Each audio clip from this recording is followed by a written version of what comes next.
All right, guys, welcome in, welcome in. It's Friday night. We are back and we're an action-packed sports day because we've got college basketball back in the mix. Hey, yo, we gonna get that maybe fired up in a little minute. Take a look at that, but we gotta maybe jump right into movie corner as well too. There's just a lot of different directions that just is gonna be going tonight.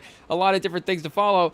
There's even maybe a movie that we wanted to watch and react to, but we're just gonna maybe have to go see it some other time as well too. You know, scheduling it is what it is. But I guess Netflix is dropping or has dropped a new movie that we are curious to check out. So we are gonna throw it on in the background here and react a little, see what's going on. We'll keep an eye on it as the live stream plays, but of course we'll keep an eye on the sports as well too. If you guys are used to joining the Remington Pod Live, you guys know how it goes. We hang out, we have a good time. But if not, sit back. Hey, if you guys, if you've seen this movie, I guess you can know how it's gonna play out. You can throw on and react with us as well too. But I guess let me get it queued up here on the screen, and we'll see. But it's the new Frankenstein movie. Hey, yo, we got. I guess I don't know the full cast, but we got Oscar Isaac. I know is the main guy. He's the doctor. Frankenstein, so I guess Elordi is... Oh, okay, so there we go. Just looking by the... And I guess we haven't really seen a trailer too much. Maybe we had seen a trailer, but, I guess, it didn't really... The scenes individually didn't really, register in the memory, I guess, in a major way. But we saw a couple of the set-piece photos and a couple of the, just the images that were being released for the promo stuff as it was first starting. But not too much in terms of, what would be any of the major storylines going into the movie. But I do like, of course, that we have had this weird sort of timeline and remaking Hollywood stuff where it's like we walked all the way out to, like, all the stories that we could tell and then just started walking back the other direction. So it's like, we remade all the movies from the 90s first, and then it's like, oh, do we remake 80s movies, 70s movies? Now we're remaking movies from the 20s silent films. It's like, okay, now we can finally remake those movies. I don't know if we should have, started with Frankenstein, but maybe, maybe we have been remaking these movies and, they've been... made, can we get a word out there? They've been made like once in a generation for some of these different stories. Because I was thinking of the Nosferatu movie in conjunction with this movie. I think is that the right way to say it? But because that's one of the original stories, silent film, 22. But there is the 70s version as well too. So it's not like, again, you could say that wasn't remade. I don't know if that 70s movie made whatever the 100 million, 500 million number that it needed to make for it to be like a mega hit back in the day.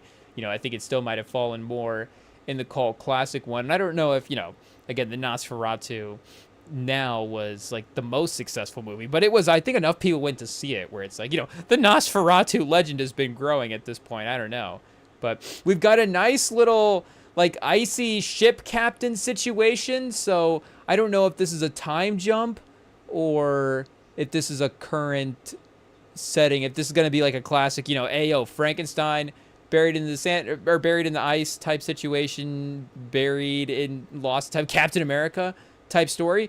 But, we haven't even seen, like we said, we saw like the old Nosferatu movies. So, you kind of have a sense, I guess, if they are ever going to remake that. And I guess, in terms of books and stuff, I guess they're all based on books and there's other versions of the original, the movies themselves are just remakes of books even originally. Hot take. But I guess not a hot take, but it's of course just the next evolution of that. But I haven't seen necessarily the Frankenstein movie to know what would be expected again in terms of what needs to be told from a story standpoint. You do know the legend that just the vague story that the doctor puts he kind of puts Frankenstein together. And it's obviously because the Frankenstein sort of comicalness of the character itself, where, he's almost a cartoon, just the look of Frankenstein has become so unique that you don't really think about what he is. But when I look this movie up on IMDb, it's labeled body horror. And I'm like, oh yeah, that's right. Like Frankenstein is like kind of a messed up premise. But okay, and even Nosferatu a little bit. But even that one, is, there we go. We got Dr. Frankenstein. They're finding Dr. Frankenstein. out in the snow. I guess, hey, yo, chat, the true monster, if we're really, if we really think about it, I don't know if we spoiled the movie, chat, we've got, I don't know if, Oscar Isaac's playing for the Commanders, but he's got a pretty bad injury at this point. Chat, the body horror starts with, it's a prosthetic leg. Oh, okay. Bent up. That's not, obviously not good, but I guess, well, it was not good before that as well, too. I don't know. But, and we've got the monster in the back. So I don't know who, pause. Hey, yo, I don't know who directed this, but, like I said, we're going to keep an eye. Maybe it just grabs, that's the point as well, too. Maybe it just, grabs our attention the whole time. I don't really know what the sea captain is, or I don't know the name of who is playing the sea captain, but I feel like, that's just A+ casting. This guy really feels like I'm trying to think of the guy from Game of Thrones that captains a ship, and then there's another movie where he's a sea captain as well, too.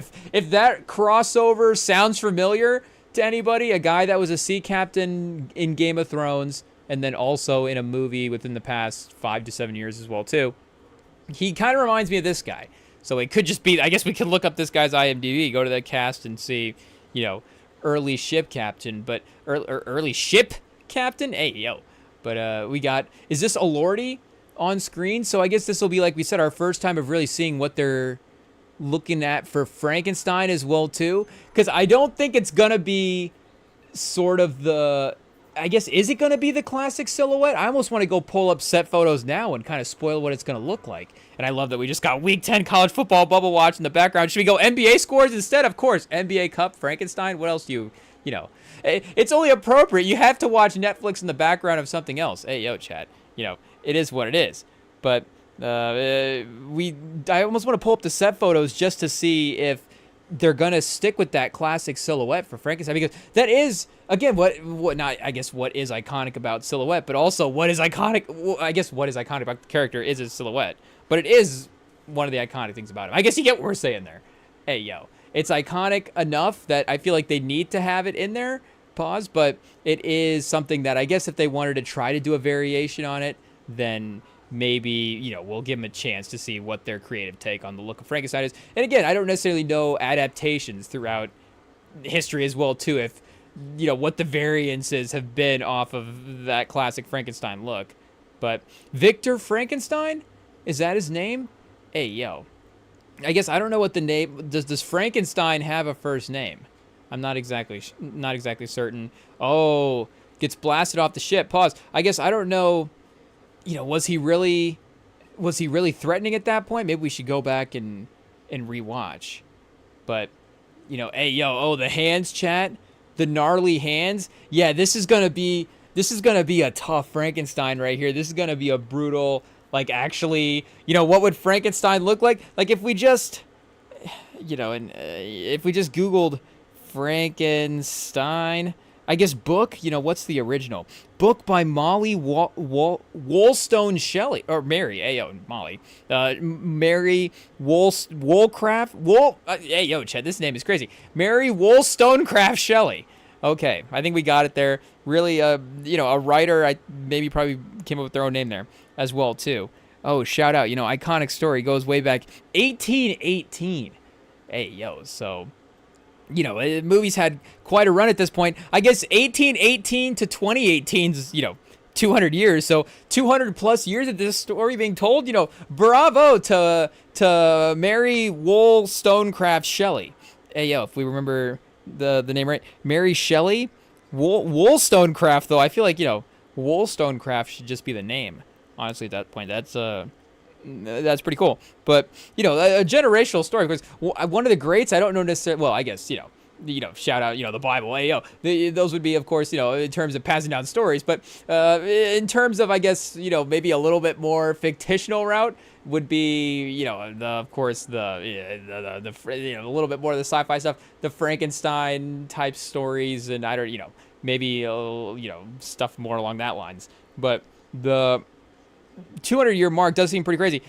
I just saw a story that they're canceling Farmer's Almanac, so it's like, hey, yo, I guess doesn't really, not necessarily something that's like gonna be out of our rotation, oh no, we're losing the Farmer's Almanac readings, But it is one of those things that you're like, okay, it's cool to just know that I guess it's still around and that there is still things that, are able to persist that long. I don't know if persisting is always a good thing or bad thing. I don't know, but, there are things able to, then there are stories that, of course, are good enough to be told. I guess the Farmer's Almanac, of course, is not a story. It's, a different type of work. So, we've got, is there a doctor that's going to be working on Frankenstein? So again, this, I feel like with the sort of tagline of the movie, and I'm sure, it's this just kind of the general story of the movie is the general, one of the major themes of the story as well too. But they're definitely going to lean into the fact that, of course, Dr. Frankenstein is, they're setting him up to be, I guess, kind of the main person. But I guess, he is a little bit afraid of Frankenstein as well too. And there is like the old TV shows. I guess here, can we see like adaptations? How many adaptations do we have? Frankenstein in popular culture, list of films featuring Frankenstein monster. Whoa, as of October 2025, a body of 423 known feature films, 204 short films, 78 TV series, and 278 TV episodes feature some version or interpretation of the character of Frankenstein. So I guess that's including also too, like every time, South Park has like had a Frankenstein character in their shows as well too. So it's like, okay, it's not necessarily a Frankenstein. It's not, they're retelling the Frankenstein story, but fair enough. Like one of the iconic characters. I don't know if we did character rankings, like what characters have just appeared in the most things, but that would be definitely one of them, because you could get a little bit more vague as well too. We're saying Nosferatu is a specific vampire, but vampires, I don't know when those were necessarily created in popular culture, but that's a more of a thing. Whereas Frankenstein is a specific character. Like we're saying, he is, in the character sense, he's a monster. If we're classifying it, we'll be nice to our guy. We're not necessarily calling him a monster, but for classification sense, we will put him in the monster category. But again, it's not like there's necessarily like but like a species of Frankensteins, like the same way there is like, with some of the, but like werewolves, like again, in sort of these classic monster stories where you do have the character that is defined by the name. Again, you got like a Nosferatu Dracula, or you do have like werewolf is a character as well too. But again, werewolf is also just, they're both characters, a specific character and just a type of character as well too. Where again, Frankenstein is always going to kind of refer to the one type of Frankenstein as well too. So I feel like that is up there for most character appearances. And then you start, if we're including animated stuff in there as well too, I don't know if there's maybe more purely animated characters that have just been in more things as well too. And how many Marvel cameos did Stan Lee make? He might have a pretty good list as well too. Does Samuel L. Jackson's filmography just count? Because shout out, he's been putting in the work. But it's basically Frankenstein and Samuel L. Jackson competing for who's been in the most movies at this point going into 2025. These guys are, Boris Karloff, of course. Shout out, the first ever, I guess, Frankenstein, the 1931 film. Boris Karloff is considered the most prominent portrayal of Frankenstein. And, again, speaking of, legends living on, Boris Karloff just as, and again, respectfully, that's what the roles he was getting, so he was playing them well. But he is one of those iconic monster characters. And, again, shout out to Nosferatu, but I don't know if the character of the guy that played Nosferatu, like, I don't really even know his name as well, too. Like, we've seen, like we said, we've actually seen, thrown those on, and I can't wait to say, like, we sit down and taking notes, but, we've had those on in the background, attempted to watch them, respecting the film history, and going back and seeing them. Did we skip through a little bit of the 22? I'm not going to say we sat through and watched the entire thing, but, it's like, okay, we'll check out, what were they doing with silent movies back then? We'll see what was going on. But, again, no one's been able to, from an iconic standpoint, surpass the portrayal of a character like Boris Karloff, I guess, has in terms of Frankenstein. So that could be Frankenstein definitely does, if you think about it, top some of those lists. Pause as well too. because like we were mentioning with the character, but also like we're saying with Karloff, who would go into that list of just guys that you think of when you think of the character. And not to say that, hey, yo, check the tapes. We weren't necessarily saying a couple minutes ago, like, oh yeah, Boris Karloff, the iconic guy. But, seeing the name now, it does prompt the memory as well, too, that he was that guy. And you're like, oh yeah, of course, that is just something that we know, even if, again, it's not something that we've seen or, have consumed as part of our cultural, just things that we watch, I guess. But so shout out, Elordi definitely has a task as well too, and maybe that is sort of the smart thing of not, maybe just telling the story primarily through the Doctor, but also, maybe having a chance to sort of capitalize on the actual Doctor character in a way as well too. Oscar Isaac maybe being known for that a little bit more than Elordi for the Frankenstein. Again, shout out to Elordi. We have to give him a chance in this movie. Hey, yo, we just started it. But, we just saw this a little bit in the Superman movie as well, too, which, respectfully, we haven't seen yet. So we're not going to sit here and talk about it, from experience. But, hey, yo, if we're going to steal, I guess, the Ringerverse's reaction to it, shout out to Van Lathan and the Midnight Boys, pew pew. But, and maybe some other, friends' opinions as well, too. But the portrayal of Lois Lane by Rachel Brosnahan, if I'm getting the last name right, hey, yo, of course, I don't, do we know, Chad? Hey, yo, you watch the tapes of some of the after the cut, pause. But, her portrayal of the Lois Lane character was arguably just more iconic, again, from us hearing the reaction of it, more iconic pound for pound than the Corn Sweat Superman. And again, that's not to say that, our guy did a poor job in the movie. It is a movie that people are still talking highly about, and again, everybody that kind of went and saw it, if you're removed from whatever kind of random film expectations, and does this have to win an Oscar or whatever for a superhero film, that type of movie, and Gunn as well too, just having a high standard in his entertainment movie / TV sort of making careers.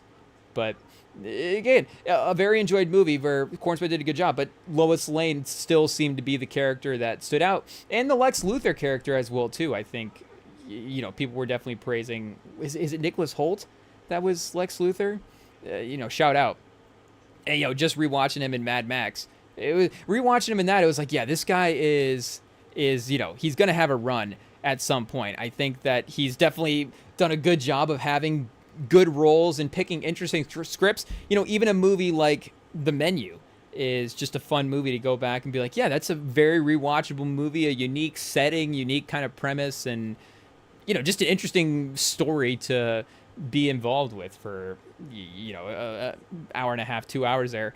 So he is, I think, I don't know if he's been nominated at this point for an Oscar or has even won. I don't think he's won at this point.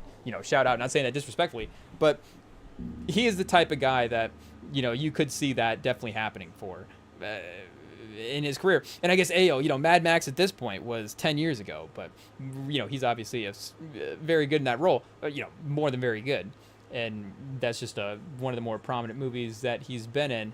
But I guess outside of Superman, well, as too, and I would be curious, hey, should we see which one actually made more? I would assume that Mad Max made more. Let's see here. Fury Road, I guess. The OG Mad Max, I think a little bit more of a cult classic. But the remake, yeah, 380.4.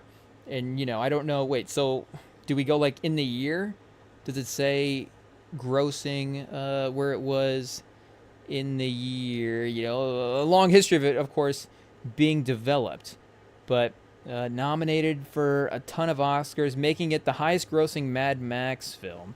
Okay, chat, we're gonna have to do some separate research here, because I guess we got to give Superman a chance. Is it and not to say that it didn't do well at the box office, but did it potentially place higher in the year than Mad Max did?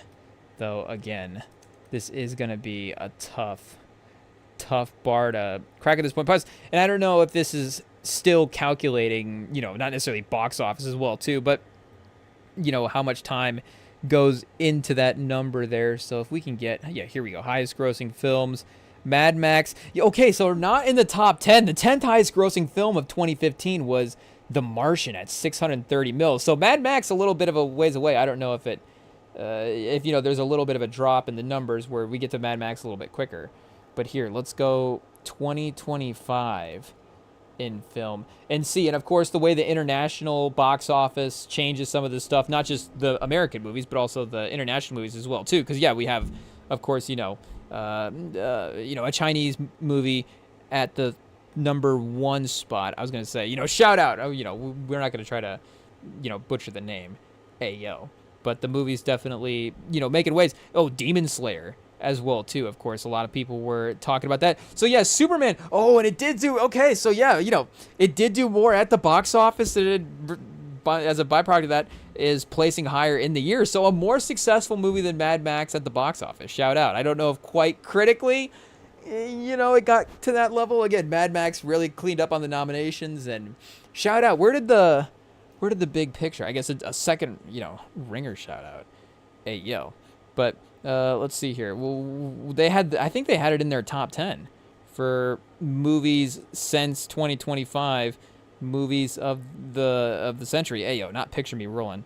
Big Picture pod. Shout out to Spotify. It's great to have music and pods all in one place, but, the search, we got to know what we're looking for here. Yeah, I don't think they posted this too long ago, so shouldn't be too far. Number 9. Hey, yo.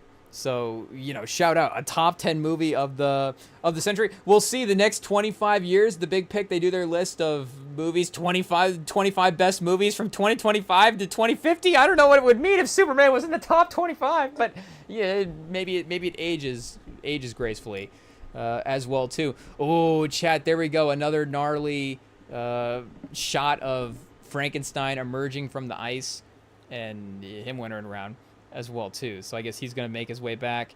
We're picking up. Oh, chat, and I guess in Nosferatu type fashion, people are dying. Is there a plague involved?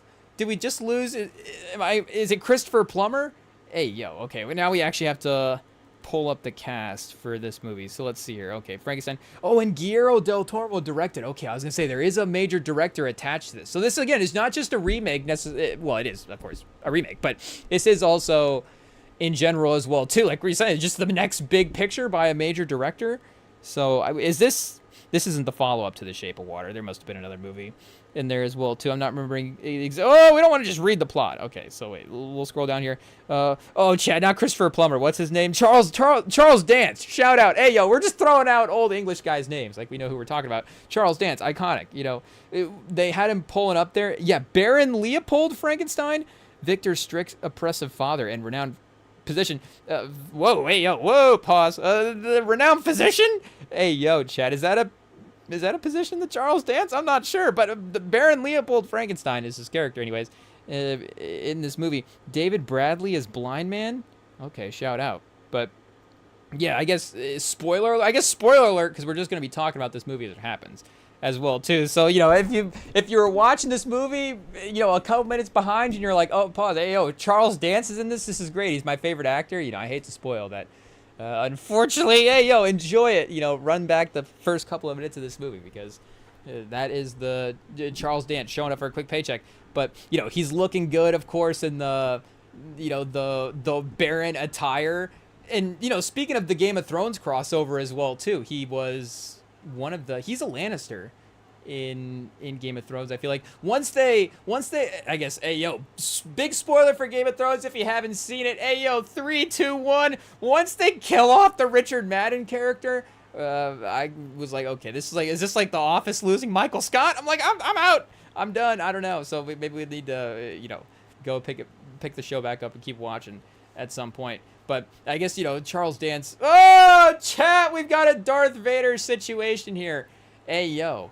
I guess I didn't realize the Vader Frankenstein crossovers, but he's got the Vader torso mounted there. I guess I don't really know if it's real or not, but it's always some guy that is just like, okay, what's Baron Victor Frankenstein doing over there with the cadavers? Like, pause. Like, this is some crazy stuff. Oh, and they have him just labeled as the creature as well too. Is that a common, I guess, character name for Frankenstein, because that does get you, that does give you a little bit of leeway, like we're saying, with the look of the character, and then the Frankenstein becomes the, and then the body moves, electrical currents and stuff. Okay, I see. So, it's well explained. Shout out to, Wollstonecraft. She was doing her work back in the day. She, was knowing how this stuff works. But, pause. But, again, that would give you a little bit of leeway with telling the story. And then the Frankenstein, like we're saying, the main Frankenstein of the story is then the doctor, not necessarily, the Elordi character as well, too. And Mia Goth in this movie, Lady Elizabeth Harlander.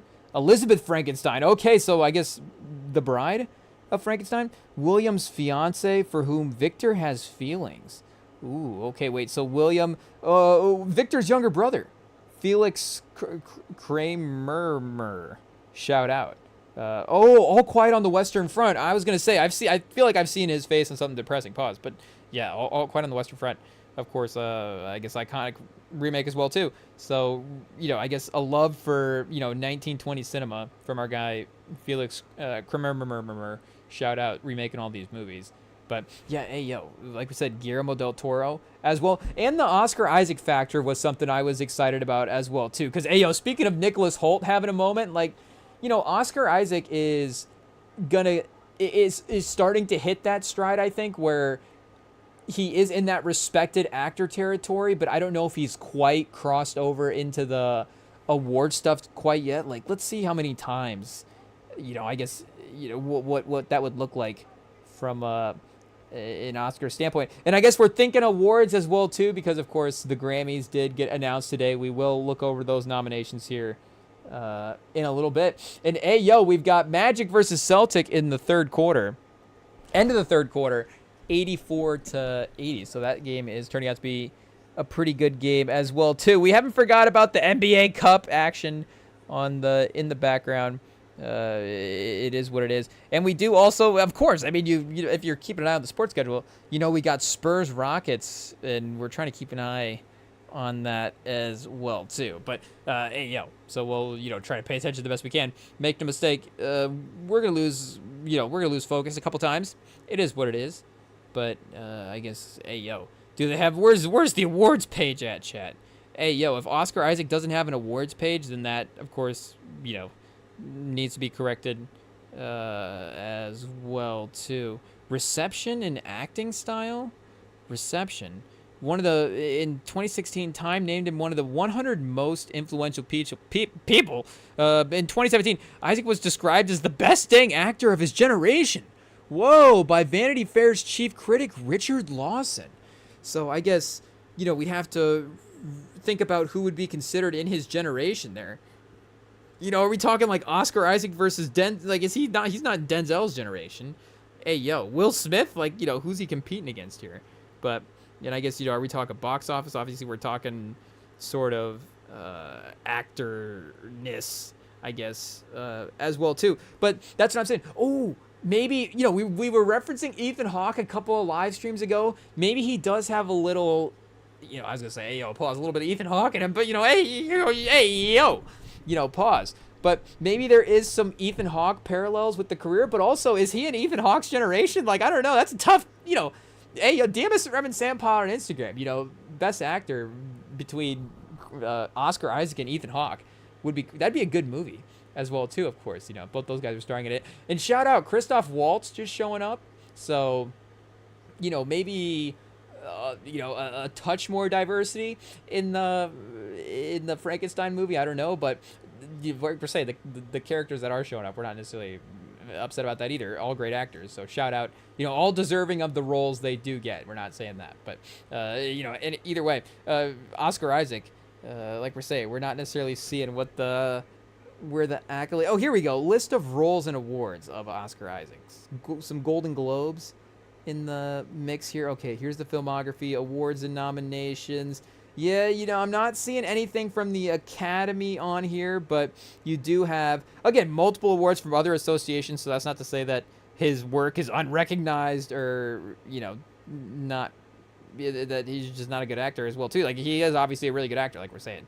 You can see the evidence of it here. It's just that last final competitive front, I guess, that he has not necessarily crossed over into as well, being the Academy Awards part of it. But yeah, Chad, going all the way back to All About the Benjamins in 2002. Hey, yo. But Ex Machina 2015, 10 years ago. And since then, I'm trying to think. I guess he's not. What is he doing in Drive, Chad? I guess we're going to have to go back and rewatch Drive. Shout out. Again, speaking of cult classics. But maybe it's one of those. It's almost a little too cult classic-y for some people, where it's like, okay, you guys can have Drive. That can be.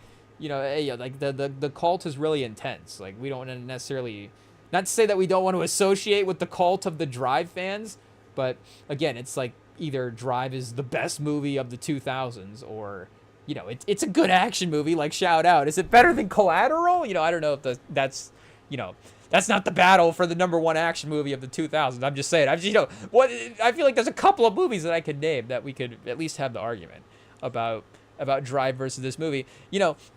I would say that we probably watch The Gray Man if we're just going Goslings. Oh, that's not even that's a good movie. Shout out. We'll defend The Gray Man. But like The Nice Guys is, a better movie than Drive. Is it, Chat? Hey, yo, hot take. I mean, it's a more fun watch. So I don't know if it's a better movie. Drive, again, it's different. It's very, it's ambient. It's very, I was gonna say synthetic with the music, but you got a lot of those like synths and just the ambient vibes and the cool shots and the nighttime neon glow. And again, it's a very very particular setting, a very cool vibe to be in.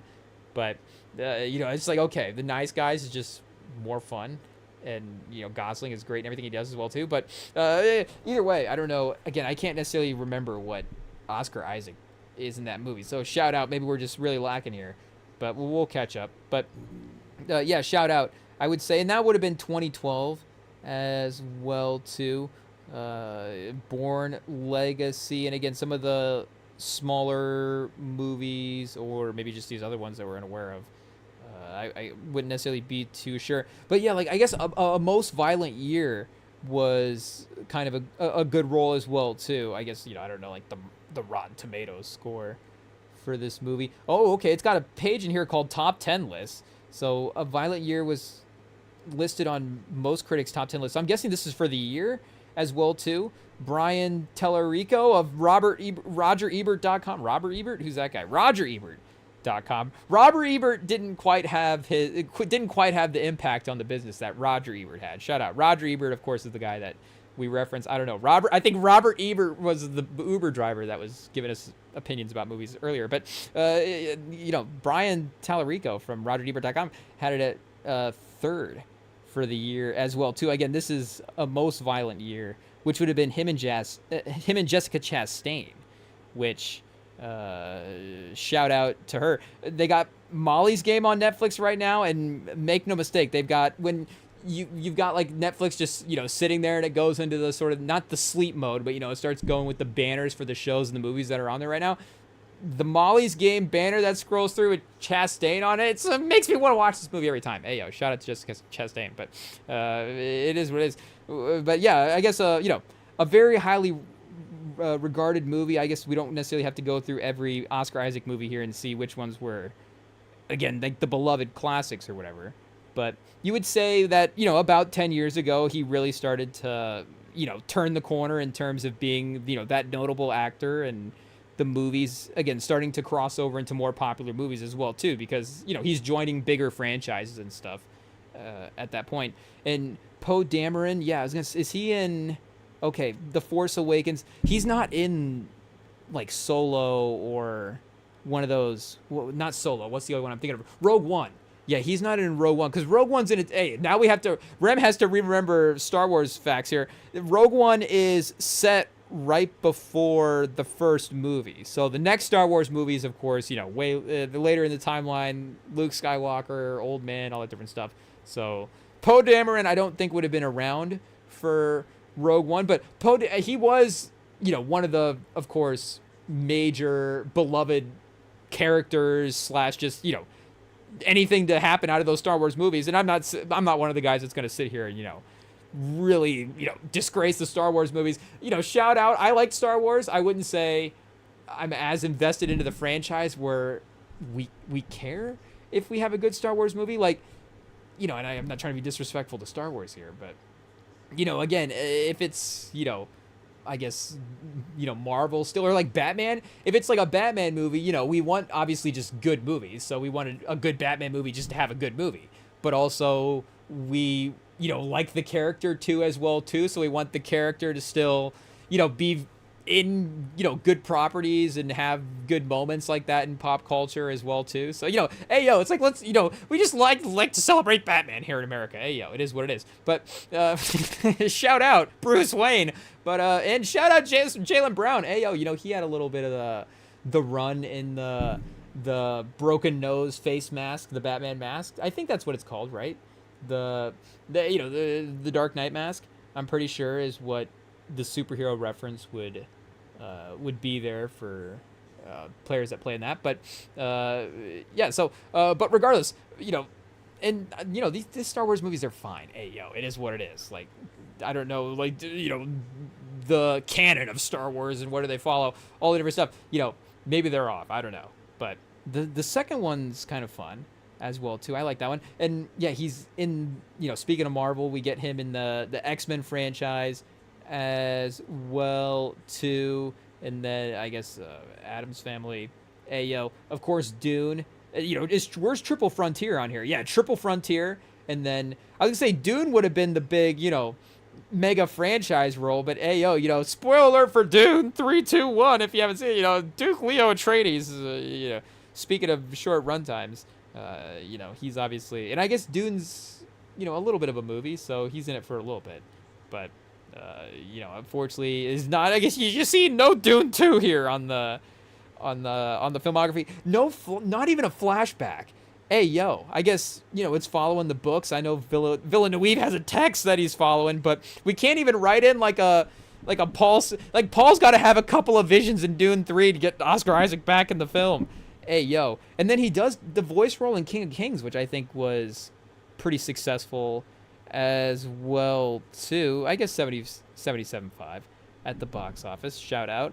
And then In the Hand of Dante, is this some kind of Dante's Inferno type ordeal? Another, iconic story that we're not necessarily too familiar with the plot details of, but of course, the name. You see anything like that in a title and you're like, okay, I think it might, I know what it might reference to. And then King Hamlet?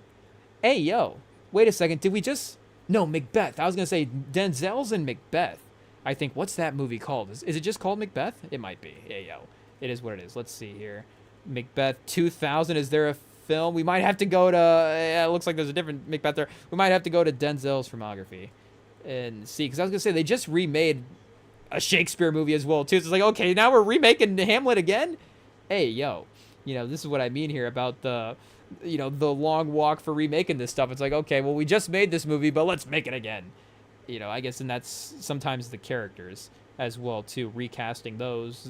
Speaking of Superman, Spider-Man as well, too, of course. But what do we got here? What's the tragedy of Macbeth. Okay, so, a couple extra words there on the title. 2021, yeah, written, directed, produced, Joel Cohen. So you got a Cohen brother on there, of course. Shout out Denzel, Lord Macbeth. A few more acting credits awards than Oscar Isaac. I guess not to diminish Oscar Isaac's career as well too, but we really have to look up who is in his generation here, because that is quite the claim. Hey, Chad, I don't know, and then it is an interesting time where we do have a little bit more of that intersection of not necessarily, movie star to sort of actor type guy, because there always has been a little bit of that as well too. But, to some degree, all these movie stars had that good actor, I guess to some degree, that there is that good actor-ness in them where they can have those sort of dramatic roles. I mean, we're seeing The Rock right now. I know the Smashing Machine, maybe, not the Smashing Machine at the box office, that's for sure. But, it seems like The Rock's performance was good in there, and it's like, okay, yeah, this guy is, if anything, a good actor, and maybe sets himself up for, if he keeps pursuing roles like that, it would, The Rock's a major star. And at the end of the day, I think we all tend to, we all love The Rock. If we're all being honest with ourselves, it is what it is. We all go see his movies except for The Smashing Machine, and we all follow his Instagram page, so there is something there.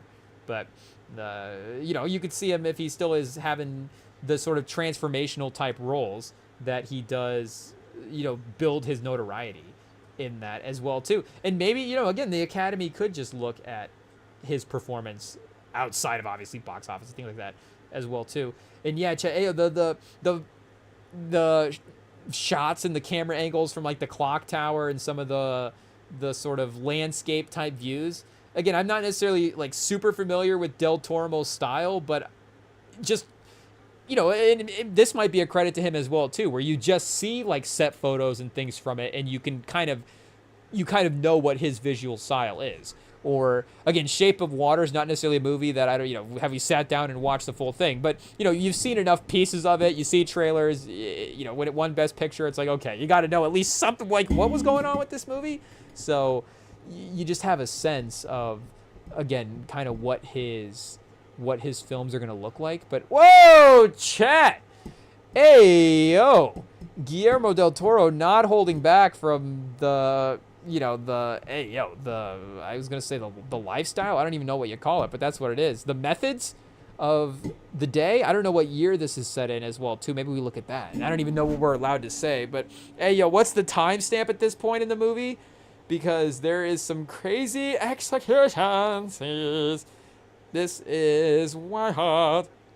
Do we have to skip ahead? I don't know. But hey, maybe this is the time to pivot back to basketball. I don't know, or keep focusing on the lovely career of Oscar Isaac. Shout out. But yeah, I would like to see. He's a guy that, again, speaking of who is gonna get an actor, who's gonna get an Oscar, who's gonna build the notoriety and get the credibility in that type of way. I would like to see him start to get nominations like that. But again, it's about choosing the right types of roles, and obviously it's not necessarily about him performing well in the roles, because he is good in all of those movies. He is definitely one of those actors. But because like Ethan Hawke, again, if we go that comparison, he got nominated, speaking of Denzel, for Training Day. Of course, the Ethan Hawke discography, shout out. I think we're looking for the filmography. But here we go. Acting credits, accolades, list of Ethan Hawke performances. Hey, yo, chat. Ethan Hawke. Whoa. What's going on here? Maybe we get that Jessica Chastain photo pulled back up. Hey, yo. But we got, speaking of Dead Poet Society, so there is a little bit of, I guess those more artsy, not artsy, but those, more critically acclaimed types of movies. And you see, Oscar Isaac working with a good director here in Guillermo del Toro as well too. But maybe he needs to do a little bit more of a action, like that Triple Frontier type of movie, but those like sort of one-off action movies, but with a little bit of a bigger director. And I guess it's not, it's probably easy to say like, oh yeah, Oscar Isaac just needs to go do a Christopher Nolan movie. Like he just needs to be, I guess he wasn't at Villeneuve with Dune. But, that type of big box office fun movie that you could go back and rewatch a lot too is definitely something that would help boost up the rest of his filmography, and not the viewpoint of that, because again, it is well viewed, but to have sort of that, that one hit to get the, if we were going from a artist music, I guess maybe not a Grammy standpoint, but from like a Spotify streaming numbers standpoint, and sometimes that can sort of help as well too to build the notoriety in the hit in that type of way.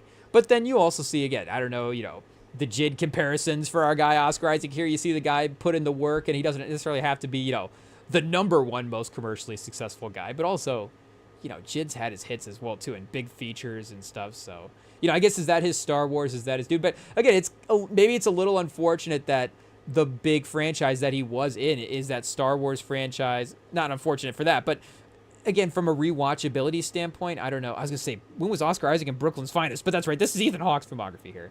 Hey, yo, so he got his Yeah, he got his start in the 80s and in the 90s. So I don't know. Him and Oscar Isaac might be around the same age, honestly. Let's see here what we've got. 55 for our guy Hawk. And, he's having a little bit of a resurgence as well, too, because of the black phone roll. And people, the iconicness of the first film has sort of been I don't know if iconicness is the right word, but that film has definitely been brought up a little bit more with the second film. And not to say that the second film wasn't good as well, too, but definitely the quality of the first film, I'm sure, is, also being a little bit appreciated right now as well, too. Okay, Oscar Isaac is 46, so, a 10-year difference there. I don't know, the gray hair count, but Oscar Isaac, he might be leaning in as well, too. Again, it's not to say that it doesn't suit him well. Like, if we're going, I don't know, if we're ranking gray beards, chat, hey, yo. Oscar Isaac is definitely top-tier gray beard. And do we have to go, like, gray beard Denzel? Because, gray beard Denzel obviously not always in a beard. His newest movie, Highest to Lowest, I think he's got the hair black in, so, we got definitely, not leaning into the gray hair look there. And I guess Isaac, we got, you got the hair black in as well, too. We got the wig, the sort of, a little bit of a longer hair situation than at least what we got in the photo here. Because I guess this is 2025 for this photo that's listed. But, hey, yo, chat, I don't know, is Alordi going to... This is a little bit of a movie as well, too. We haven't got any ad breaks, so shout out Netflix. Are they going to not ad break us for this movie? That'd be clutch. I don't know if I just jinxed it. But, and hey, yo, pause the main rod. Oscar Isaac, hey, yo. But, Alordi, getting main billing, and he's not really even done anything at this point. I don't even know if it's been Alordi that we've had in the movie. Like, they could have just said it was Alordi, and it could have been a stunt double that was running around as Frankenstein. It's just Alordi on set hanging out. And they're just like, we just want to hang out with this guy. Hey, yo. It is what it is. We're just big Guillermo del Toro, big Euphoria fan. But, if we were ranking shows that Guillermo del Toro might like, I don't know if that's a, stay tuned for the Sunday show, chat. Hey, yo. That's going to be a epic top 10.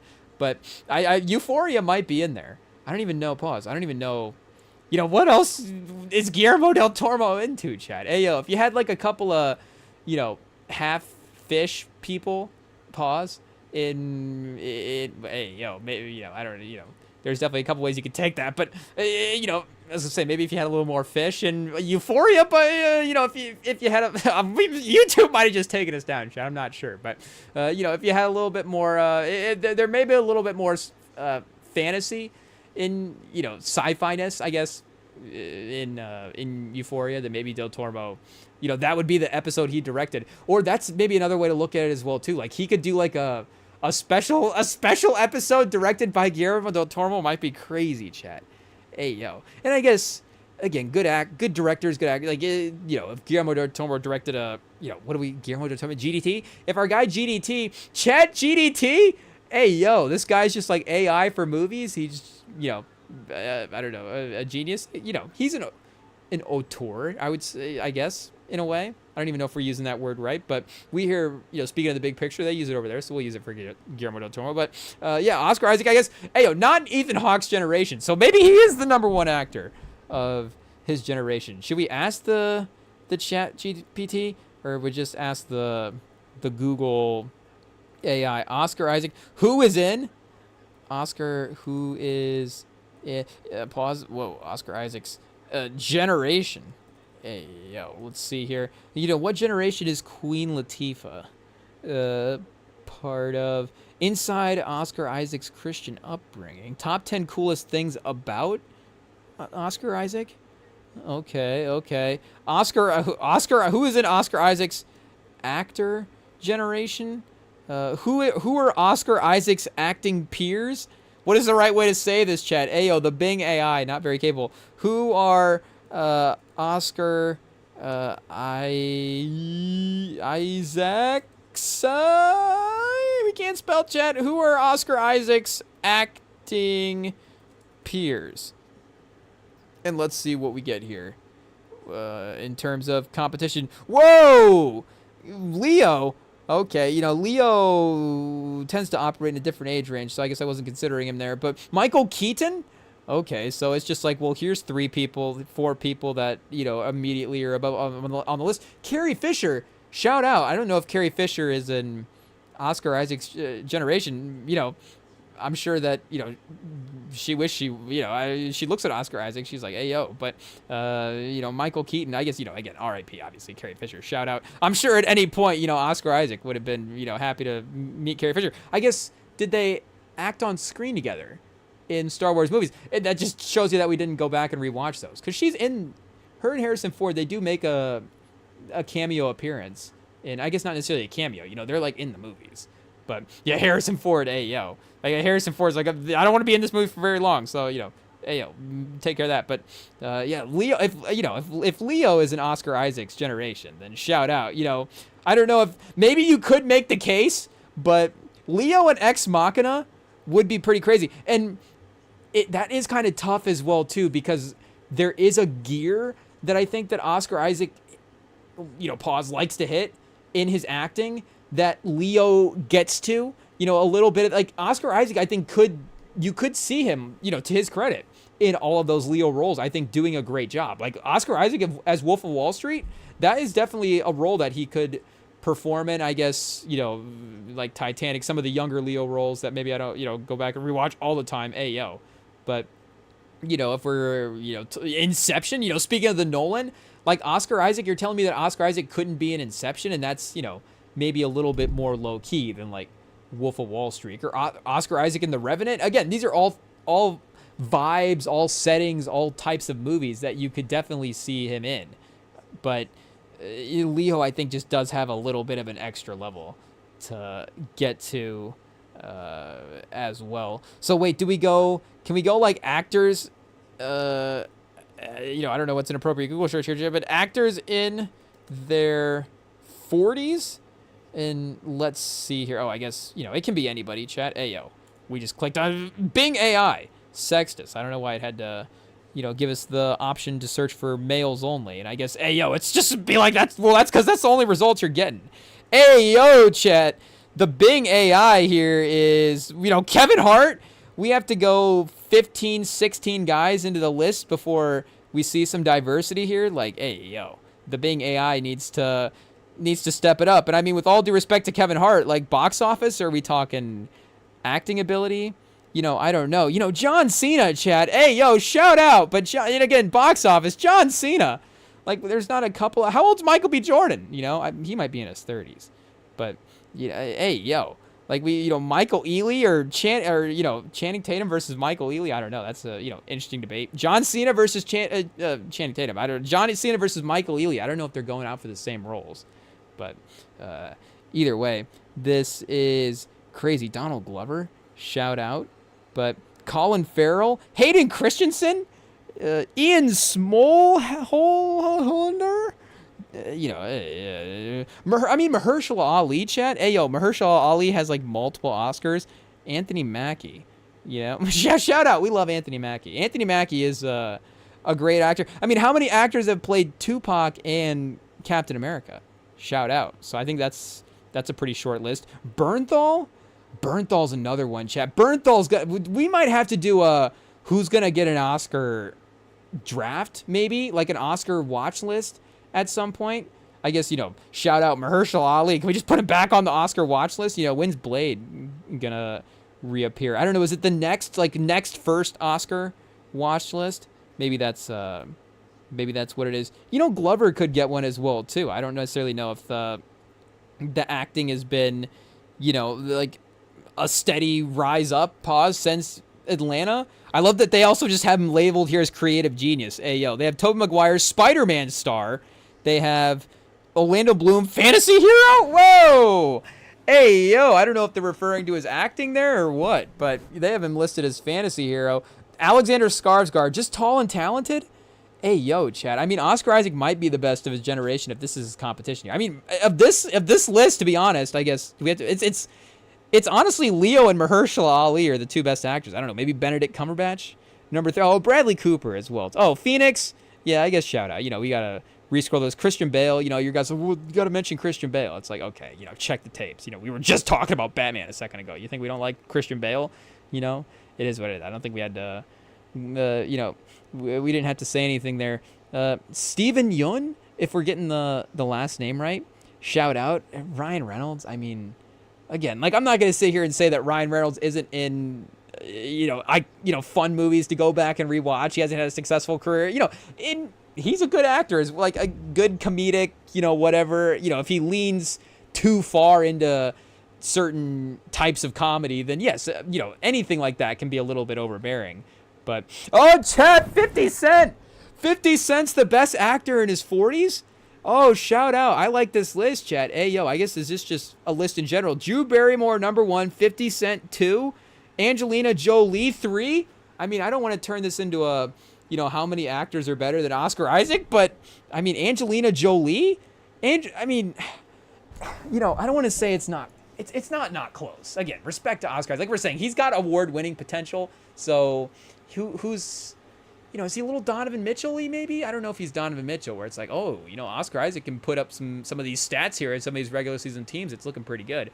But you feel like, again, he does have the ability to cross over a little bit more. But Angelina Jolie has literally done all that stuff. She has been an awards-winning actress. She's been a major lead. I mean, I don't have to sit here and say that Angelina Jolie is one of the biggest stars in the world. But, just as a talent as well, too, she doesn't get brought up as a, again, she gets brought up. It is, I guess we'll say it respectfully to help correct the conversation or, help add to it, I guess. But if you hear her name brought up as well, it does, again, get brought up in a list of actors that you're just talking about, probably a different type of thing than their abilities. Hey, yo, it is what it is. But if we were talking about it, and not to say that again, hey, yo, everybody's beautiful, chat. Shout out to the world out there. But, and we tread lightly, chat. We tread lightly, but we're commenting on society. This is not us. If you hear a conversation involving Meryl Streep, you probably know what that conversation's about. If you hear a conversation about Angelina Jolie, you probably know what that conversation is about. So I'm just saying that maybe Angelina Jolie also can include her in the Meryl Streep conversation, and include Meryl Streep in the Angelina Jolie conversation. We'll just move on. But, Pedro Pascal versus Oscar Isaac, that's a good one, chat. Pause, because I would say that, Oscar, and that's, are we... we're at the end of 2025 after what could have been the year of Pedro Pascal. The opportunities were definitely there. I don't know if we're going to look at this year and say it was the year of Pedro Pascal. Like they did just name that People, is it People magazine that does it? Now I have to sit here and pretend like I don't know. But the sexiest man of the year. Hey, yo, chat. I guess, we can't lie. Our algorithm feeds it to us, so it's not like, we're sitting here looking it up. It's not something that I do remember. I don't necessarily have a day set hey, yo, let's look up the People, when's the release for this magazine. But it is something that our algorithm is just like, okay, we know that he wants to get the results and see who got the number one vote. I don't think we had any. Well, I guess I don't know. We don't, because they usually have a list for the issue, but we only ever see the cover that gets posted. But I feel like, in the competition they were talking about last time, of course, that, Jason Kelce was second to, and I guess I don't even remember who did win it last year. I want to say Krasinski is the last most recent winner that I can remember. Hey, yo.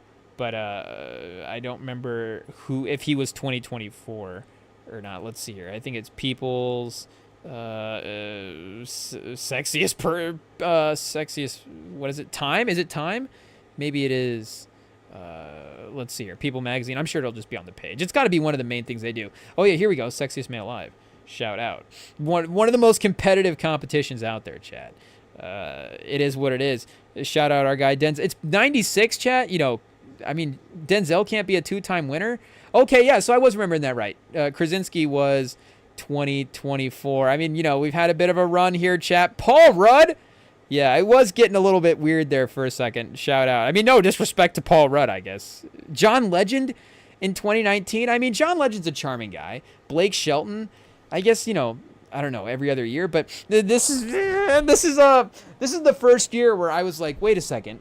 And I don't know if this is where I'm at with pop culture, or, where pop culture is at in terms of, having stars as well, too. But this is the first year I was like, wait a second, who is this?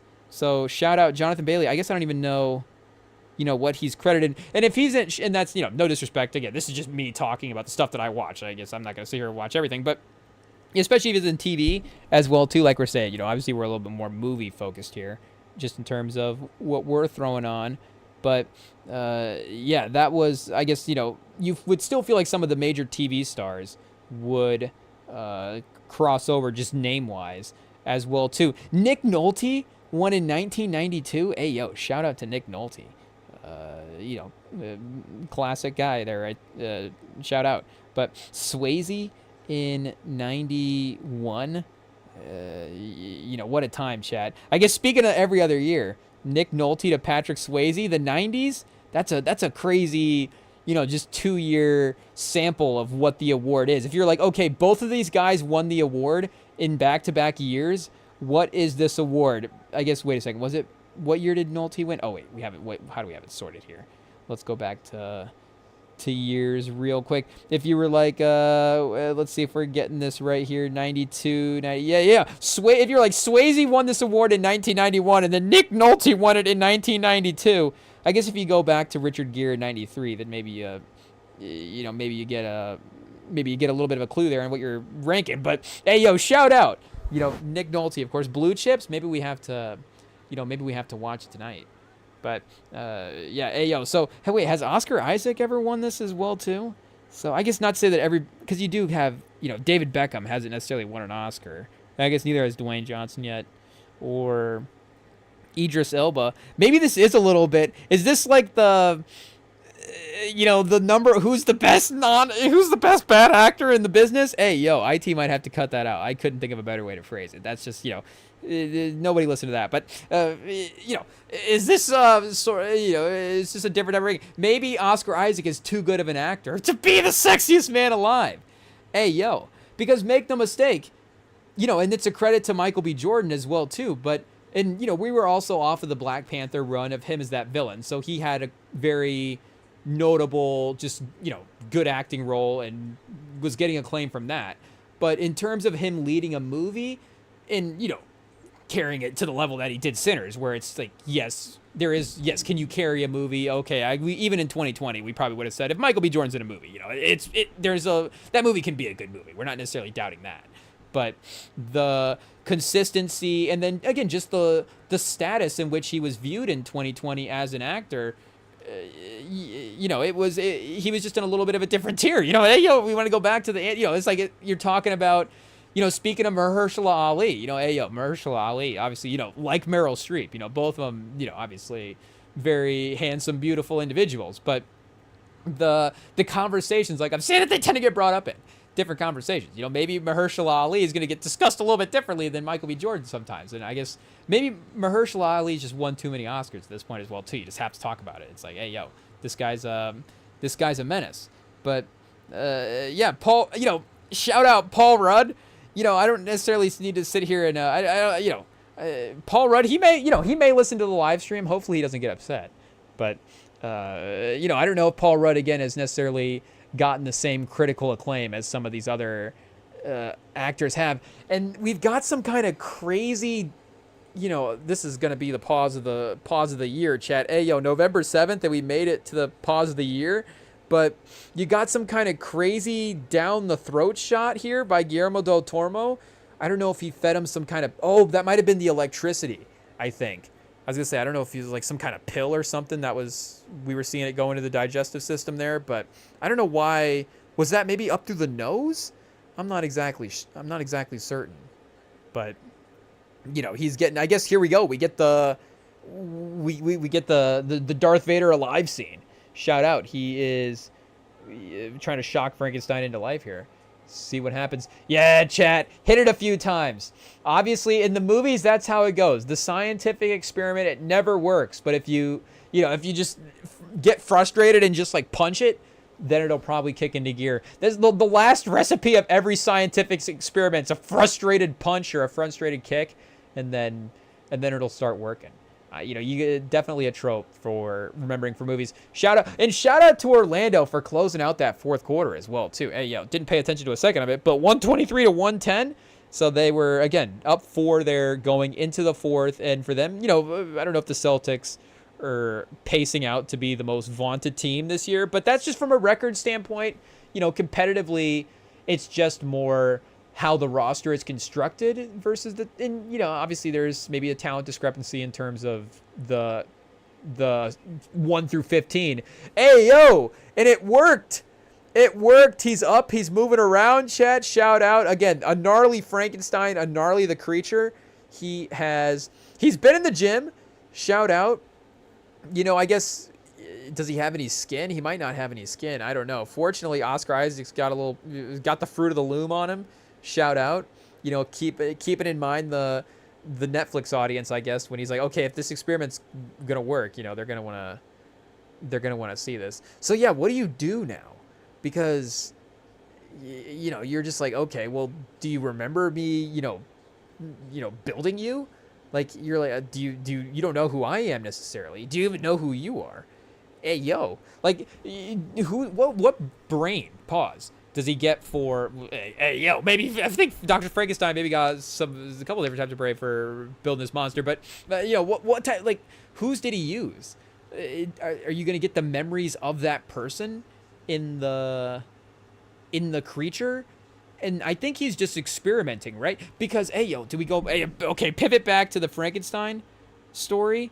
I'm trying to remember if the OG Frankenstein was was there more of a purpose for him trying to put the person back to, hey, yo, it is what it is. Was it like I guess Frankenstein, the original monster is a guy. So I was going to say it wasn't like hey, yo, shout out.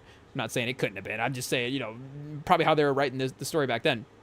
If they were writing a sort of lover story, it might have gone a certain direction.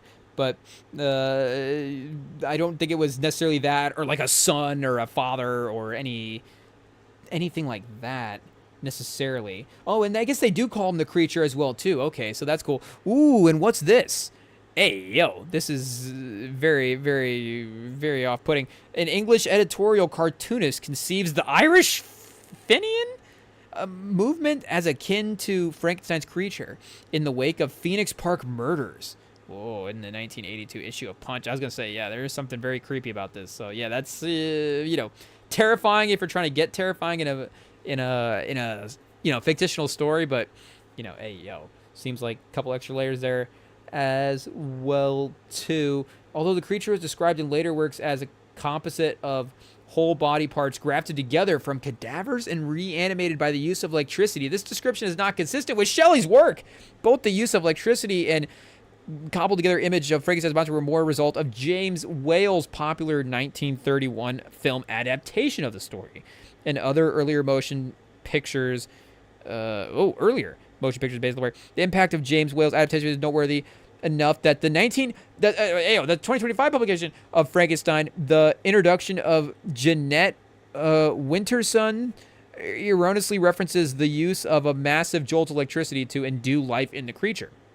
In Shelley's original work, Victor Frankenstein discovers a previously unknown but elemental principle of life that insight allows him to develop a method to imbue vitality into inanimate matter. Although the exact nature of the process is left ambiguous, after a great deal of hesitation in exercising this power, Frankenstein spends 2 years painstakingly constructing the creature's body, one anatomical feature at a time, from raw materials supplied by the dissecting room and the slaughterhouse. Oh, man. Hey, yo. And then he brings to life using his unspecified process. Frankenstein's creature is referred to by words such as wretch, monster, creature, demon, devil, fiend, and it. Okay, so, he's obviously pretty popular on the streets at this point. He addressed him as vile insect, abhorrent monster, fiend, wretch, devil, and abhorrent devil. I don't even know what words we're allowed to say here, chat. But, hey, yo, Victor Frankenstein not holding back. Why does he hate this guy so much? Hey, yo, builds this guy and then just curses at him the whole time. Kind of crazy. But in the novel, the creature is compared to Adam. Oh, Shelley, chat. Making metaphors here. Origin of Victor Frankenstein's name. So, shout out to Mary Shelley, I guess. The OG of the original, just kind of leave it undescribed. Just, some vague, the OG vague magic, in a story. It's like, oh yeah, he discovered some principle of life and the monster can be alive. It's like, okay, I guess the monster's alive now. Shout out.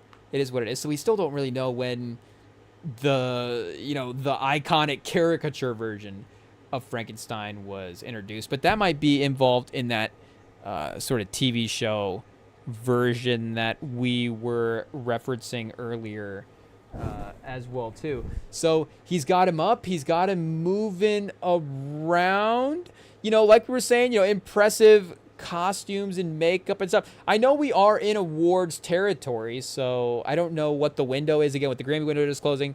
I don't know what our window is here for, if 2026 here, I guess just Academy Awards.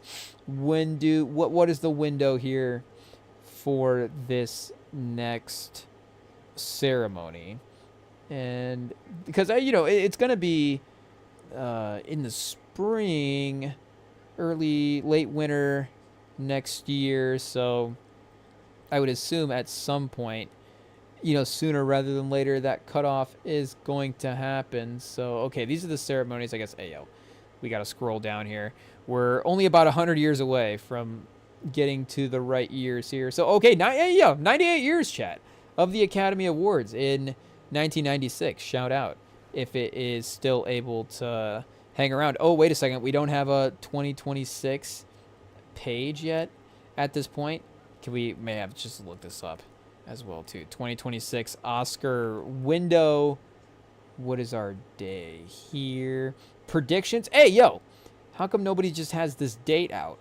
This should be easy enough. Maybe the window's already closed as well too, and we already know what it's going to be. So Guillermo del Toro would be competing for 2027 at this point as well.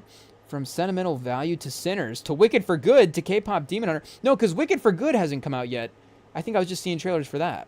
So, because, there was supposed to be the 2 Wicked movies. So, the first one, just Wicked, and then I guess Wicked for Good being the second one. I don't really know what that... Again, having not seen the title, I don't know how that carries over to the first one or not. I'm assuming not too much of a spoiler. But Oscar eligibility dates... and see what we get here for the 2026 Oscars. Oh, okay, so here we go. Oh, submission deadline, best original score. Oh, we got a couple. Oscar awards ceremony, March 15th, 2026. Shortlist announcement, December 16th, 2025. So submission for best original song, October 15th. Oh, here we go. Timeline, rules set. Okay, we're in the weeds now, chat, but, we're digging up the information. We're doing the research. We're making sure to be thorough. Shout out to IT for holding us accountable over there. But, we'll be held March 15th, 2026, like they said on the Bing AI. Oh, wait a second. We've got films released for Best Picture category, films released from January 1st, 2025 through June 30th, 2025, must have shown proof of submission to Producers Guild of America, Mark Serficocha. Okay, so blah, blah, blah, blah, blah, blah. Films released from July 21st through December 1st must have shown proof of submission to PGA no later than November 13th. Okay, so the films would be made. I guess the films aren't necessarily like albums where, Travis Scott's getting the Drake verse like 2 minutes before, or, 2 hours before the album's supposed to be released. Like, let me just go back in and throw this verse on this beat real quick.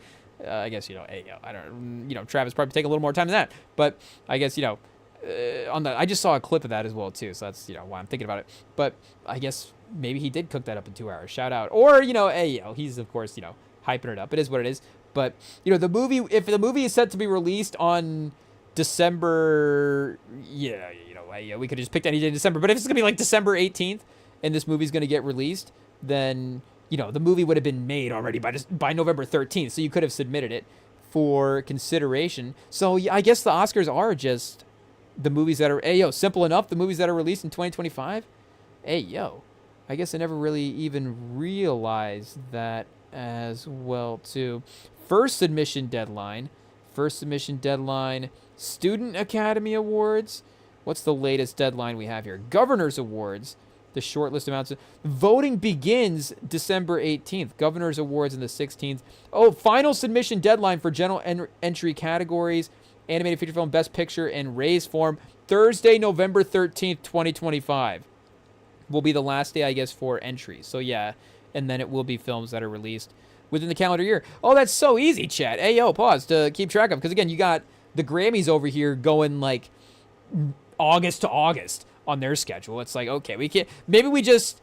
I know we all love the Grammys, but if we just pushed it back a couple of months one time, is there any way we could just have, like, a January to January, type of schedule? And especially now as well, too, with the... I guess you do have everything being submitted, like, right at the end of the Grammy timeline, which is maybe why as well, too. August has become such a big month for that. But it, again, it just is a little bit easier to keep track of historically with the year stuff like that as well, too. But, yeah, shout out. So I don't even remember why we were in the... the technical categories. We'll see how this one accomplishes in the technical categories. Because, Shape of Water for maybe as... bit of a, unique story as it is for a Best Picture. Like, let's see, Del Toro, chat. Hey, yo, can we just look up our guy Del Toro and see what we got? Benicio Del Toro. Shout out. 1R for our guy. Where's Guillermo at, chat? Shout out. I should know how to spell Guillermo. Yeah, chat. Hey, yo. It is what it is. We have no idea. We just go Shape of Water and find him out that way. It is what it is. We'll get the information one way or another here. We will see. So the films that he has had recently. Oh, Pan's Labyrinth. Oh, that's right. He had Pinocchio. So, he's got a Netflix deal. Hey, Nightmare Alley. That was the movie. There was like a sleeper kind of sneaky movie there that he had made. Kate Blanchett, chat. Hey, yo, want to get a new Netflix banner up there? Maybe we get Nightmare Alley on Netflix and throw the Kate Blanchett banner on the screen every now and then. I don't know. But Blade 2. You forget Guillermo. I guess maybe you don't forget. But, hey, yo, a little reminder. Guillermo del Toro, Blade 2. Shout out. Iconic stuff there. And like we said, Pan's Labyrinth, Hellboy. Hey, yo, what a fun run, chat.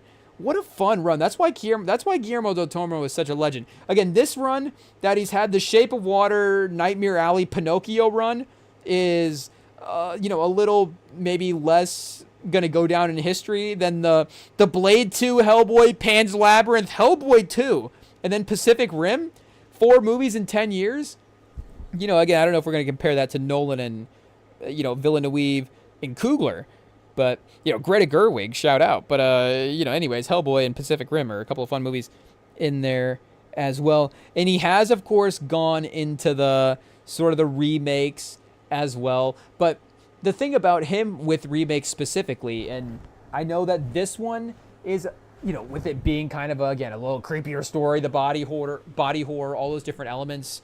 If you take a little bit of a creepier Guillermo del Toro turn, then it works a little bit. It fits the vibe of the story. And we haven't seen Pinocchio, but you just, again, look at the image here. Hey, yo, like, what is this? What is this poster? Like, we've got The Nightmare Before Christmas crossed. I guess that is a Disney movie. Hey, yo, I think so. But, yeah, because that's on Disney Plus, maybe. But you've got, just, you just know that vibe sounds weird. And it's literally labeled, Guillermo del Toro's Pinocchio, animated musical dark fantasy film. So I get it. The creator wants to take the kind of original story in here. We got to turn this magic game off. We just got Jamal Mosley press conference. A happy one, though. Shout out. Maybe a couple too many bad press conferences. Not bad press conferences, but, bad results leading to, bummer press conferences. But, hey, we accidentally just closed out of the movie. Classic, pod fashion here. We've got stumbling around, trying to change the channels as well. And because of the fact that this Spurs game is on Prime, we will have to keep it on the phone in the background. So I haven't even seen the game much at this point, but, we've heard a couple of times some threes being made. It is what it is. But again, with a movie like Pinocchio, you maybe do want a little bit more of the traditional movie if we were going to remake it and go that lifelike type way. And then if you do want to get creative, I guess, again, you can just have Guillermo del Toro's Pinocchio and go that way. But maybe you go like the Maleficent route with it. Maybe you have to have like a Jiminy Cricket story. And the movie's called like Jiminy Crickets, and again, I don't even know what is aged well from Pinocchio or not. I guess some of the stuff there is a little sketchy with some of the island stuff, but maybe more so a little. But if you want to, and that's maybe another thing as well too. Like, where's this movie going as well? Loosely based on the 1883 novel, I guess 1983. It'd been like, okay, where did we get the idea for the original Pinocchio movie at that point? But I don't know if that's like the perfect alignment of creator and story. There's definitely a world where just he's so good at telling his version of the story that the film is undeniable. I'm not saying that, but it doesn't necessarily seem like that has been the conversation out of that movie for the last couple years as well too. But this does feel like a little bit more in line with his skills. Ooh, Heat versus Hornets. Okay, 87-82, third quarter. Let's run that one up here, chat, and see what we've got. So I don't know. We got him on the movies that are up next as well, but maybe another original script from our guy Guillermo del Toro. He's like, okay, you don't like my originality, Shape of Water. Guess what? You're getting Pinocchio and you're getting Frankenstein next. We're getting kids movies after this. Shout out, but I guess maybe not necessarily, the most kid type stories as well too. Oh, and now we've got Mia Goth starting to talk to the Frankenstein character as well. So shout out, if anything, I can already tell Mia Goth is going to win this movie. It is what it is. I guess, where are we at right now in the time stamp for this movie? 119. Ooh, we are about halfway through. Maybe we'll take a break and be right back. But I guess, it has, of course, been a little bit more Oscar Isaac-centric up until this point. But with her involvement in the story, I'm assuming that maybe the second half maybe takes a little bit more. She could definitely have an increased focus in the last hour runtime. And then, a second half supporting star power, heat check performance from Mia Goth. You could definitely see it happening here because she, of course, is a rising star herself. But yeah, Chad, let's take a quick break, and then we'll be right back. We got Frankenstein on the background. We've got NBA Cup. We've got Grammy nominations to react to, and maybe even a little college basketball to look at as well too. So don't go anywhere. We'll be right back. Friday night, it's getting fun. We're having a good time. We'll be right back.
The mute button's being a little tricky, chat. Okay, there we go. Hey, yo.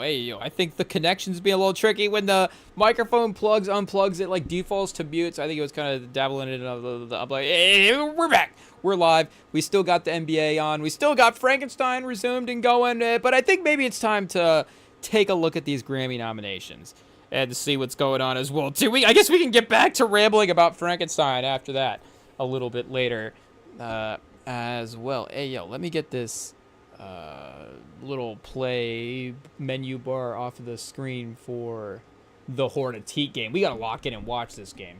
Hey, yo, it is what it is. Shout out, Trey Man taking it to the basket. So shout out to Spoelstra, of course. Charles Lee, a little coaching matchup here.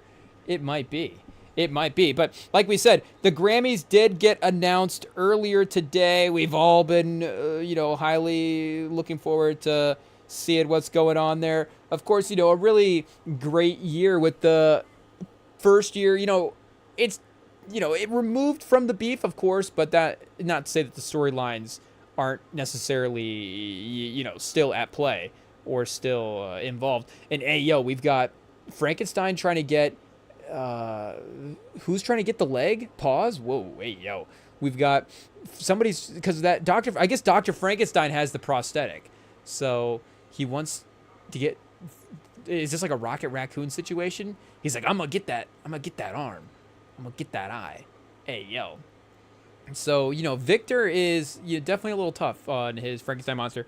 That is for sure. Pause. Whoa, hey, yo, what are we talking about there? But yeah, Grammy nominations 2026. Let's see what we got here. We'll go through. I guess we're gonna edit. We'll see a lot of the categories because I'm curious to see myself who got nominated for some of the other stuff. I did see on Instagram some of the rap categories, of course, but we're going to look at the R&B and, the pop as well, too. Is Beyonce back in country this year as well? Shout out. I think she ended up winning as well. So I know that, that ended up being a whole thing for the Grammys and even ended up, messing with the categories in probably an unfortunate way as well, too. But or I guess I don't even know. Unfortunately, it ended up messing with the categories, and now things are different, and it is what it is. But bigger deal than it probably should have been. But regardless, it's still a great album, and I think there was some.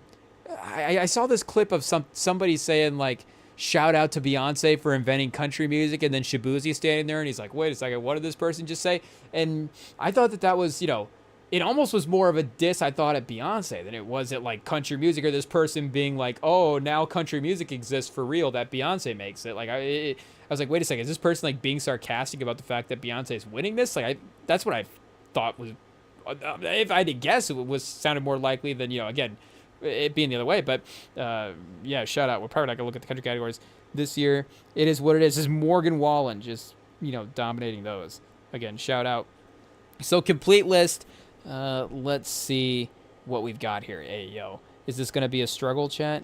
It might be. What is going to pop first? Oh, of course, record of the year. Hey, yo, pause. We got Bad Bunny, DTMF, Manchild, Sabrina Carpenter, Anxiety by Doechii, Wildfire by Billie Eilish, Abracadabra by Lady Gaga, Luther, Kendrick and SZA, Subway by Chappell Roan, and APT by Rosé and Bruno Mars.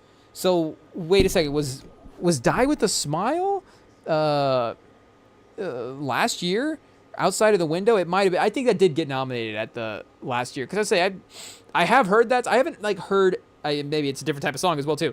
I haven't heard APT to my knowledge just out and about. Like Die with a Smile, you just hear it on. You'll just be somewhere and it'll just be playing. It'll be in a Target or something. So I don't know if the Rosé, Bruno Mars, because I don't think the sexy red Bruno Mars quite hit Target level the same way Lady Gaga and Bruno Mars did. A little bit more of a ballad style. Lady Gaga as well too. But shout out, Bruno Mars is going to get nominated. Of course, Chappell Roan is a powerhouse. But this might be a three-way battle, honestly, between Billie Eilish, Gaga, and Luther. And shout out, it's obviously a credit to the timeless quality of Eilish's music. And, Kendrick has that same quality as well, too. But every time I listen to these pods, people talk, music pods, people talk about how people are always saying Kendrick or like Luther is being overplayed. So I guess, maybe just on general vibes, if we like queued Luther up somewhere when we were playing, I guess it had to be the right mood. If we were like, at a house party and Luther came on, I guess, maybe if we were, a little slow R&B, R&B vibes, it might be appropriate. I think it could work at a house party for sure. At the peak of its powers, it definitely could have as well. But now it definitely could hit a little bit of that overplayed metric, and not even the overplayed. I think for quality standpoint, but there does get to, again, it's like what is it almost just becomes more of overplayed just because of what the game is as well too. And it's like, hey, yo, we really don't have any other hip hop songs to replace this. And again, it's also the power of the song to be able to have that kind of staying power. But I think it's, again, not to say that, oh, chat, and that's why he got the prosthetic leg right there. Hey, yo. What was he, like, setting his own place on fire? I don't know. Something happened to... that's right. We're still watching Victor Frankenstein in the background. So I guess something happened to his house, and it's now all exploding and blowing up. And I guess, shout out. Frankenstein is going to, we should say the creature is going to survive death a couple times. But I don't know if that's a pause as well or not, too. But I would say that maybe these three, Wildflower, Abracadabra, Luther, could be in a pretty interesting race here for Record of the Year. Album of the Year, we got Bad Bunny, Swag by the Beebs. Hey, yo. Man's Best Friend, Sabrina Carpenter, Clips, Pusha T, and Malice, Let God Sort 'Em Out. So we know that means that, we already know at this point because we've already seen it, but, that means that they're going to be nominated for Best Rap Album as well, too. We got a lock in that category. Mayhem by Lady Gaga, GNX by Kendrick Lamar, Mutt by Leon Thomas, and Chromacopia by Tyler, the Creator. And, I'm not saying that the Grammys got it perfect this year, because I think The Weeknd submitted and The Weeknd got snubbed, so I don't know, that might just be, personal feelings. I'm not sure. I don't even know what the full storylines are there, but I do know that, there are obviously talked about Weeknd versus the Grammy type of narratives. But this is a pretty good list. And again, like, are we going to talk about these albums compared to history? Like, at some point, it is also what the field is for the year as well too. And again, especially for album of the year, like, there is a bit of a, pause, like, size matters for these albums. Like, these albums do have to have some moments attached to them. Like, I'm not sitting here and saying that we shouldn't be awarding quality at just across the board, and no matter sort of the commercial success of the album, like, everything should be viewed in an equal competing standing or whatever. And I'm sure that's happened as well too, if we think about it, times when maybe the less popular option is won. But again, to capture moments for the period that the 12 months that this window would cover for the nominations, this is about as good of a snapshot of music for that time that you can get, just in terms of, a good mix of genres. In here, you've got, again, international, even though, again, we're not necessarily, reaching hot take levels here by nominating Bad Bunny, but we've got, the international flair, the pop flair with Bieber and Sabrina Carpenter, hip hop with Clips, like, real more sort of just, hardcore traditional hip hop with Pusha T and Mouse. And not to say that, again, Kendrick doesn't get there with the West Coast sound and what he has on GNX, but he also, again, has a melodic track on there like Luther, and he has a couple of different varieties in his production throughout that album, even if it's a little bit more of a condensed project as well too. And I guess also if it just gets played more, it just becomes a pop album. It is what it is. Shout outs for it being super successful. But you get R&B with Leon Thomas, and then, Chromacopia as well too, kind of, it's Tyler, so there's that popularity thing that factors in, but it kind of straddles, some pop and hip hop type stuff, of course, like we're saying. But that's a very good list. And for us, again, with just the way Kendrick dominated, it would be difficult to say that he's not in the front runners. And also, he is, a Grammy veteran as well too, in a way. Like, he's been getting nominated for 10 plus years. So same with Lady Gaga. So I would say that the status that they have definitely gives them a little bit of a boost. But, if it's them versus, like, Sabrina Carpenter would be the next album, then I'm like, okay, if we're just, what's the obvious guess? Like, that to me would be the next obvious guess, unless it is Bad Bunny. Shout out, he's gonna have his Kendrick moment. He'll win, like, album of the year and then have the Super Bowl and all different stuff. You get Leon Thomas in here. Like, why is he nominated unless he's gonna win? Shout out. Like, maybe he's a sleeper. I'm not against that. And again, Chromacopia. Like, Tyler has won in the genre categories, but for him to cross over next level is maybe just that next step that he is ready to take. But I think the way that Sabrina Carpenter, the music dominated, and of course the personality, just her celebrity as well too. She is, maybe the most famous person on this list as well. I guess, Gaga, like these are all major stars, but maybe, again, sort of the momentum has the most momentum as well too between her and Kendrick at this point. I don't know. And I guess, again, Bad Bunny doing the Super Bowl, like, shout out, all these guys obviously have motion, but that would be, I would say would probably be between those two, GNX and Sabrina Carpenter.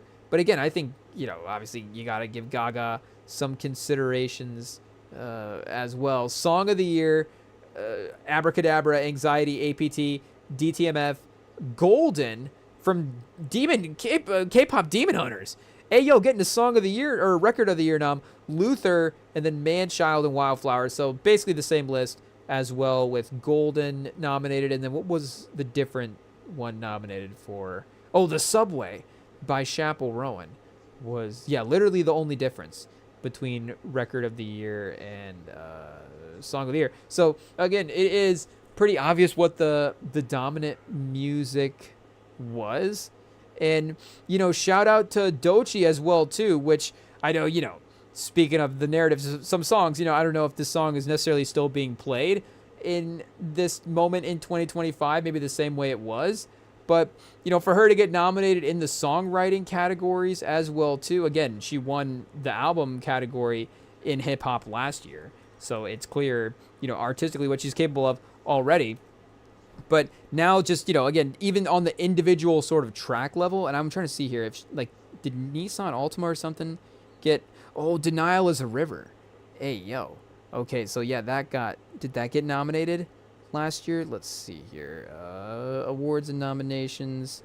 Where are the Grammys at? So 2026, actually more nominations this year for 2026 than last year. Last year, Best New Artist, Best Rap. Okay, so Best Rap Performance. I would say she did get nominated on a song level last year.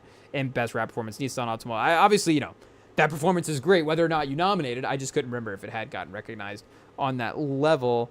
And then, of course, the mixtape / album ended up winning as well, too. But then, this crosses over, again, into sort of the general pop categories, where you get Record of the Year, Song of the Year, but then also, again, Best Rap Performance, Best Rap Song, and Best Music Video as well, too. So she is now sitting at 1, 2, 3, 4, 5, 6, 7, 8 Grammy nominations through 2 years. So I guess it's not like a NBA, when did we start the career? But I guess just if we're talking about the first album mixtape release as well too, Alligator Bites Never Heal. Hey yo, it's a different type of album, I guess. But Alligator Bites Never Heal is I guess the starting point for that. So around the time of that album, now 8 Grammy nominations stemmed off of projects and songs based on that time. So just a pretty incredible start to the career, and you do have one win as well too, and obviously not a hot take, again, after taking home the most impressive category in the genre. But again, just from a career level on what is starts to being put together here, it's like, okay, now we kind of already knew it, but it's like, now there's like a new major player, again, from an award standpoint as well too. Again, she's winning last year, so it's not like, it's like, sleeper, now we're taking the next levels in terms of what the nominations are. But the amounts of nominations, again, kind of crossing over into the pop scene a little bit more. And you already, no disrespect to the song, again, it had a great moment as well too. But that there's probably going to be better songs that are going to be released as well, better productions and things like that. So again, that's not even really her production in a way, you know, obviously, you know, sampling it, but you know, it's still iconic for sort of the original song. But yeah, it is. I don't know if we start comparing to like Kendrick and stuff, just in terms of, you know, hey, yo, first couple of seasons, Grammy noms, you know, the stat head here. Is it like you know, the Luka Doncic, the Victor Wembanyama, Doechii and Wemby chat. Hey, yo, Doechii, Wemby, and I guess do we have a NFL quarterback? Drake May? I don't know. You know, shout out. Who's the next guy up at this point? You know, we're probably forgetting one obvious, but I mean, Drake May is the obvious one, with him being in the MVP contention. But there's your next up guys right there. Who's the soccer player? Yamin Lamal, something like that. One of those guys. Shout out. But yeah, again, that would be song of the year. So best new artist: Olivia Dean, Cat's Eye, the Marias, Addison Rae, Somber, Leon Thomas. I don't know. SOMBR, Alex Warren, and Lola Young. So of this list right here, shout out, and not even of this list, you know, Leon Thomas is a great, I guess they're giving him the new artist label, but I feel like his name has been around. So again, you know, I'm not trying to get technical here and eliminate him from the category. I'm just trying to, you know, think of like listening to him on Spotify here, how long he's been putting music out for. Okay, so I guess not, but he does have a project going back to 2018, and then I guess Mutt was released in September of 2024. So it was released right at the beginning, of the, you know, hey, yo, Leon Thomas, Grammy, pre-Grammy, you know, I don't know what was going on there. In terms of, I guess, again, this project being around compared to some of these other projects, it's been around a little bit longer. GNX would be right up there as well, too, because that was a 2024 drop for that album.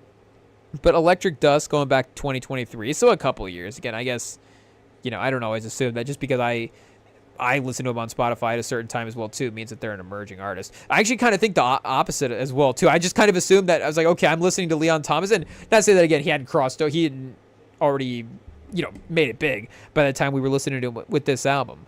But again, I just assumed that by the time I listened to him, I'm like, oh, yeah, this guy's been around. I'm way late to the game. I don't even, you know, I haven't even heard of this guy for a while. But no, okay, so best new artist. He's a guy that we can say, hey, you know, one of the early albums. We were, you know, listen to that, enjoying it for sure. Again, definitely one of the best R&B projects that got dropped this year. I don't know if we listened to, like, enough of the smaller projects to say that we would have a good view of just, like, the full landscape to say, you know, again, it's I would say that it would be difficult to find a better one. Just, again, it's great quality. But I don't know, you know, in terms of the underground R&B stuff or whatever, if there is just a real sleeper project out there that I'm not thinking of. But this would be, I guess, you know, Olivia Dean from a pop standpoint. I'm not sure. That's a name that, again, I guess Addison Rae is best new artist as well, too. You know, if we're just talking the music stuff, but I don't know. Is she going to win the Grammy? But Alex Warren is another name where, you know, that No Ordinary song is going crazy right now on the streams. What is that sitting at right now? Let's see if we go to his page. And I don't even really know how it would go, to be honest. I think if I started playing it here, obviously it streams so much that I'd be like, oh yeah, it's that song here. Let me cue it up. And remember how, No Ordinary is a different song. I think that's a different artist. Ordinary is Alex Warren. How does this one go here? Let me see. I might have to mute the mic real quick so we don't get caught.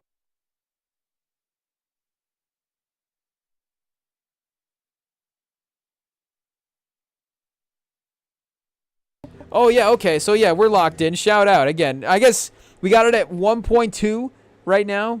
Shout out. So, I guess that didn't get Song of the Year. I thought that would have been, you know, a pretty big radio song that, again, we just at least know the name of anyways. I don't know. Again, I couldn't have just started ripping lyrics right off the top of the head. But I would assume with the notoriety of that song, he would have a really good chance of winning. So, I, you know, hope our guy Leon Thomas is able to pull through. But, you know, seems like Alex Warren maybe has a good shot.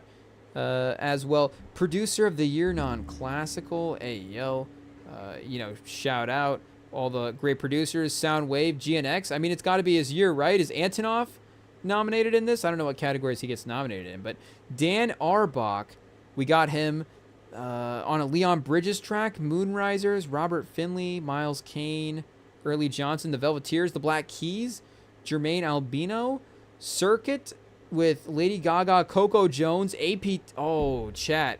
Circuit produced Abracadabra and ATP. Ooh, and also on the producing on the weekend or on the Lady Gaga album, the Weekend album, Ed Sheeran as well too. So, Weekend featuring Giorgio Moroder. Shout out Scarface, legendary guy that made the Scarface soundtrack. So that is tough. Again, GNX is a great project. I would say probably the best project of any of these people that are nominated here. But just in terms of 2 songs that got nominated for Song of the Year, like that's pretty good stats. I'm assuming, Abracadabra streaming pretty good. Again, GNX is streaming okay, I would say. So I would not say that Soundwave is struggling in that standpoint, producing hits. But, hey, Circuit might end up getting this one. And I guess, I don't know what, this is not a name that I could just necessarily say I'm super familiar with and knowing what their production history would be. So maybe they're, as sort of a legacy producer like Soundwave is. But again, Soundwave with Kendrick being a Grammy success is also a Grammy success himself because he produces mostly for Kendrick. And if there's just, nominating that moment, project, time, all the different stuff, those guys, then, he would have that type of edge as well to Songwriter of the Year, non-classical. Who cares, chat? Does Drake have his writing team nominated? Probably not after the Heart Part 6. I don't think they submitted that one, though. That would be last year's Grammys. We're not bringing that up again. Best Pop Vocal Album. This is where these are not necessarily like recommendations.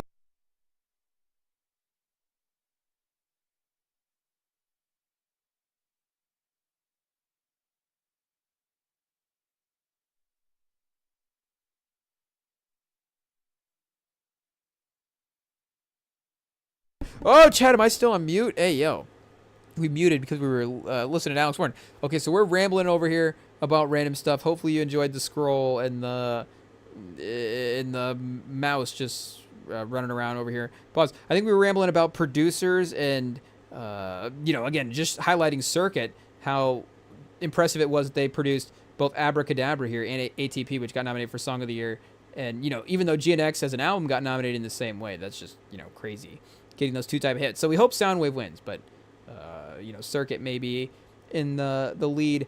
If we go, do we go to Polymarket and see? We might have to here, Chad, and see what some of these odds are as well too. And did we miss our Drake joke for Songwriter of the Year? Oh, chat, it is what it is. It is what it is. That's why you got to pay attention to the mute button sometimes. You can't go back, I guess. Pause. But shout out. We were looking for, where'd that Best Pop Duo go? Hey, yo. Because I saw Kendrick and SZA got nominated for 30 and 30 for 30. And do they win? Did Bruno Mars and Rose get nominated in there as well, too? They did. Okay. And then we got the Wicked soundtrack song as well, too. So, again, Kendrick and SZA, shout out to, just a piece from the Lana Project getting nominated, even though I guess we'll go to the R&B stuff. I don't know what was necessarily eligible there from an album standpoint with it being released as a deluxe to the SOS, but still the songs from that being recognized. This song is awesome, and the trend, maybe not the trendy take, but like the hipster take probably is to say that 30 for 30 is a better track than Luther. But if I had to queue one up right now, I would probably queue up 30 for 30 more. And I probably have ended up listening to it more this year than Luther. Again, maybe I was already trying to be a little bit on that train, pause a little bit, where it's like, okay, we'll listen to Kendrick and SZA as the duo, obviously, because they're great. But it's like, no, we're listening to 30 for 30, the cool one. We're not listening to Luther like everybody else. So I'm glad that got nominated, validates that track. Shout out the Doc series. And I do think that it could be the better track. Again, the sample flip for that Luther track is pretty crazy, and it's difficult to say if it is just the amount that the song is played. Like, can a song, it happens, obviously. A song can be so good that it just, it overcorrects itself. I don't know if this is the time to, again, bring up Drake, And, Hotline Bling is like the ultimate example of this. But Hotline Bling is a song that if it ever plays in the shuffle, or I guess, if we ever, but I guess I never cue it up because it's just like, hey, I can't just sit here and play Hotline Bling, can I? If somebody sees me playing Hotline, I'm going to get judged like crazy. But if it ever is in the shuffle, it's like, well, I guess Spotify is making us listen to this. It is what it is. And if it plays, you're like, oh yeah, this song slaps. Like, no wonder this song, got 2, 3, 4 billion streams. Like, the song is crazy. The song's really good.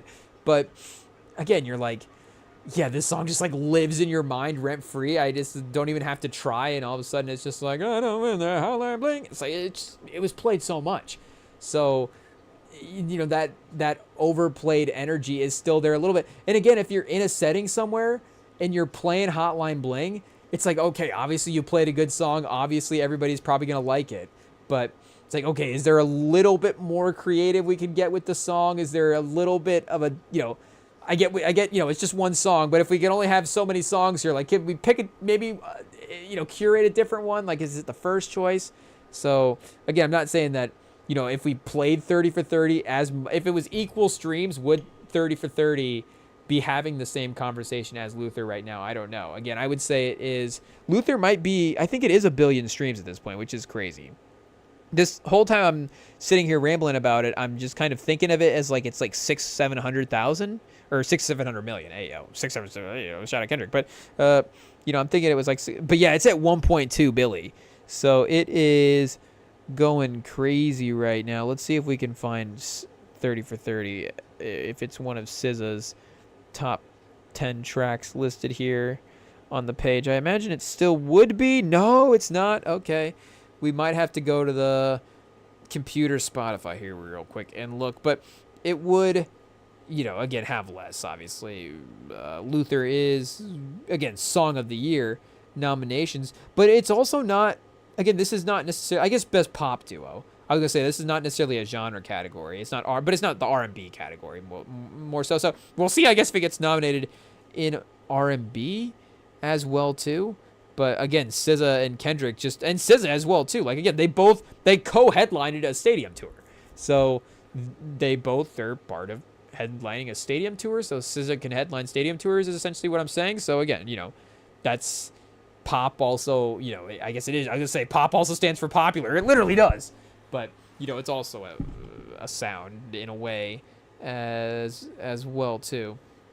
Hey Spotify, taking a second to kick into gear here, but once we get it loaded, it should be pretty easy to get over to SZA's page and see what's going on. So, and Lana is a full project.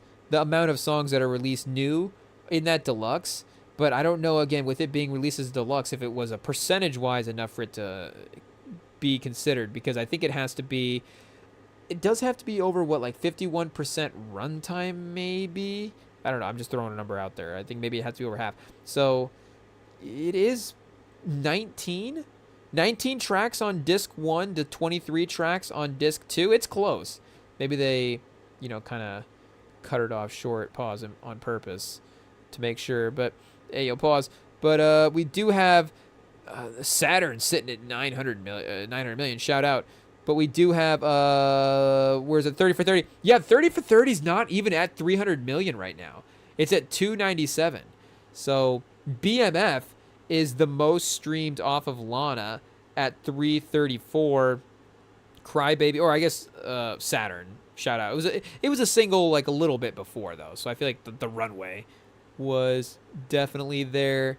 Kill Bill at 2.6. Blind at 385. Oh, Snooze at 1.7 as well too. And Nobody Gets Me at 1.1 billion. Hey Good Days at 1.5. Obviously, one of the major albums of the 2020s, of the 2000s of all time.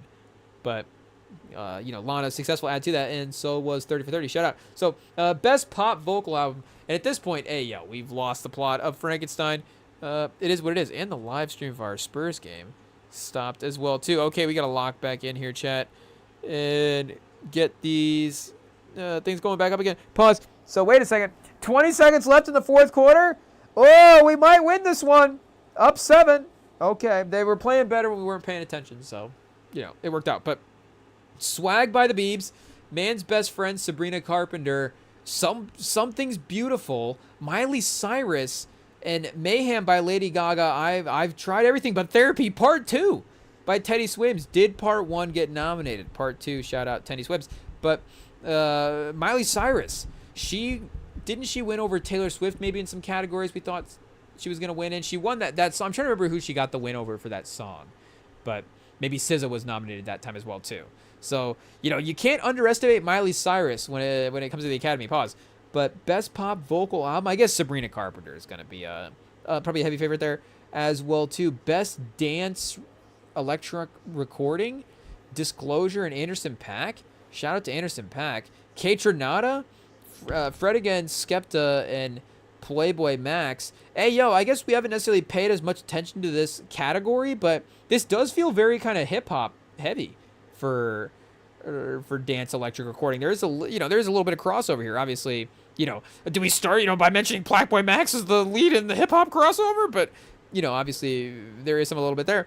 Anderson .Paak, of course, Kaytranada, even Tame Impala a little bit, just the influence in the sort of, just the creator overlap does feel in adjacent fields a little bit as well, too. So, shout out, kind of a fun category there. Definitely some names that we're familiar with. Because also, like, Dance Electric, I feel like like Skrillex.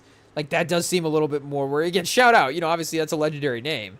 But this would be, like, Skrillex and the Chainsmokers and, I don't even know who else makes dance music, chat. Hey, yo, shout out the Chainsmokers. But, speaking of billions of streams, Best Dance Pop Duo, Selena Gomez, Benny Blanco. Oh, does that even count, chat?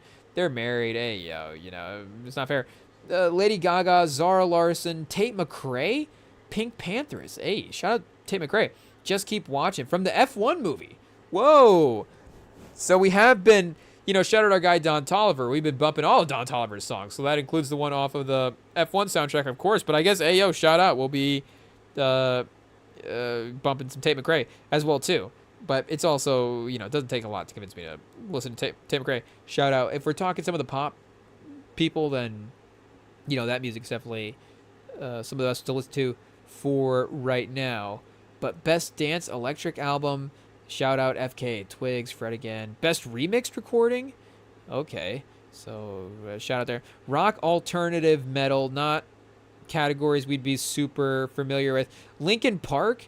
Okay, wait, was that a Linkin Park nomination in here? I don't know. Yeah, okay, Linkin Park. We know about Linkin Park. Shout out. I guess outside of that. Oh, Trent Reznor and Attica Ross. Okay, shout out. Oh, I guess 9 Inch Nails. Shout out. See, I don't even know about... I never remember that those guys are actually, like, rock guys. I just know there's like, oh, that's the guy that made the Social Network score. Hey, yo, so, we need to maybe listen to the, a little bit more of this type of music. Is what it is. So, oh, Deftones. We've heard of them. Maybe Fantano likes Deftones. I'm not sure. Shout out, of course, Anthony Fantano. But I Quit by Haim, maybe? From Zero, Linkin Park. Never Enough, Turnstile. And Idols by Youngblood. Shout out. Best Alternative. So we got Bon Iver in the Best Alternative. The Cure. Turnstile. Wet Leg. Whoa. And Haley Williams.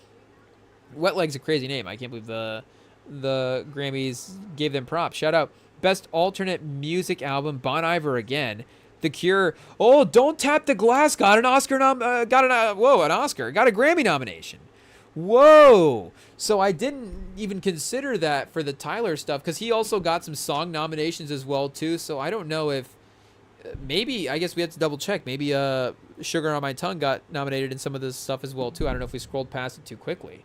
But I guess here, wait, Best Alternative Song?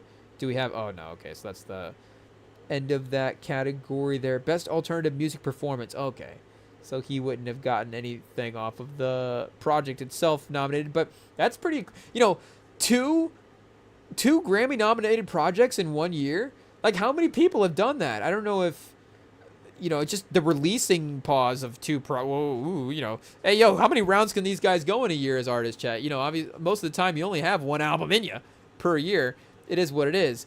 But I don't even remember what I was going to look up. Oh, we're going to look up not necessarily, I guess not Future in 2015. Because DS2 I know didn't get nominated. Shout out. We know that because, we're obviously, I guess, are we upset by it? We're upset by it because we love the album, but, obviously you've only got so many choices. I don't know. We go back and look. Was that I guess that wouldn't have been the Heist Grammys, but, and what was his other 2015 album for Drake? If you're reading this is too late.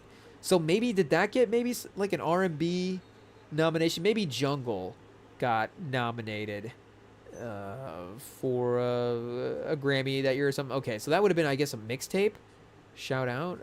Not technically listed as a studio album. Yeah, Views 2016. So let's see here. Compilation albums. No, mixtapes. Room for Improvement. Hey, going way back. So Far Gone. Yeah, if you're reading this, it's too late. Let's see here. Did this end up getting anything? Was nominated for... it was. This was nominated for Best Rap Album. I was going to say, I thought maybe Drake was something with a mixtape being one of the first. Because then Chance, of course, ended up being the first to win it with one of his albums. I don't think Acid Rap. It wasn't Acid Rap. It was Coloring Book that won. So Coloring Book, I guess, is technically a mixtape. And then... Because, yeah, the Big Day is an album. Hey, it is what it is. I guess jokes to make, but Coloring Book. Let's see here. Maybe that's not what it's called. I don't remember. But shout out. That was the first mixtape to win. Doechii is the second mixtape to win. But yeah, Drake did get nominated with this. Shout out. So what was then now Ayo? Now What a Time to Be Alive is the name of the Future album. Did Diamonds Dancing get nominated? I'm not sure, but. That one, critical reception, it doesn't look like, maybe a little bit more of a, again, kind of a cult classic, this one, and fun, that both these guys are obviously on the same project, but, shout out to Tyler. So while he was trying to, I don't know if he was trying to downplay the second album intentionally to be like, hey, don't overhype it too much, the Zendaya method of don't, expect anything, and then maybe you won't get upset, so it's like, let's not. Now, I just released a project. I don't necessarily know what the appetite for new Tyler, the Creator music is right now, and maybe I just kind of whip something up quick, so, just kind of downplay it and see what happens. And then, it's just like, go ahead and get a Grammy nom for Tyler. But he is starting to get into that, that pause. But Tyler just opened his mouth, so I'm going to go give him a Grammy right now. That'll be the one time we reuse that bar. It is what it is. But Best R&B Performance, Yukon by Justin Bieber. It Depends, Chris Brown, Bryson Tiller. Folded, Kalani, Mutt from NPR's Tiny Desk. Whoa, a Tiny Desk getting nominated. Has that ever happened?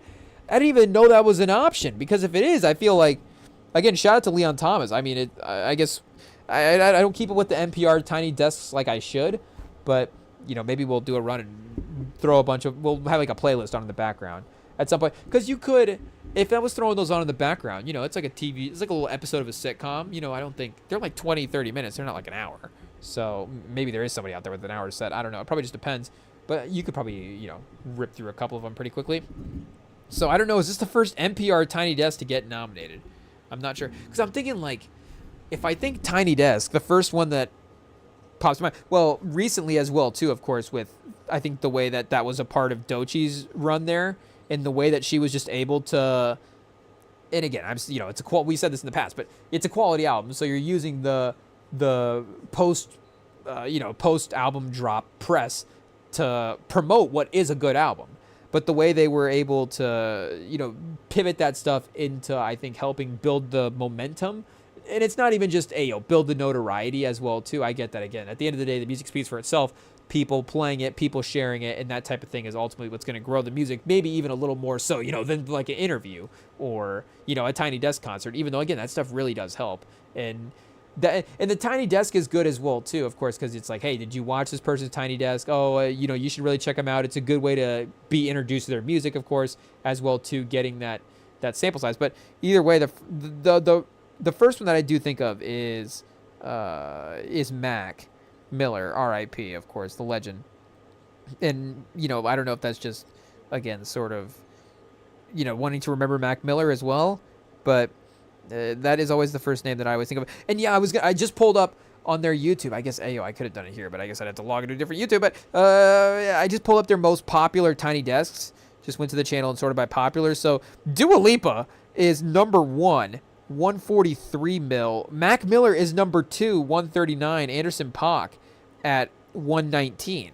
So that's the 100 mil Tiny Desk Club right there. Pause. And then Sting and Shaggy at 88. Shout out. 6 years ago. I think that might be the first one we actually go and watch. That's an elite combo, chat. Hey, yo. Did they tour together? Is there a Sting and Shaggy collab album?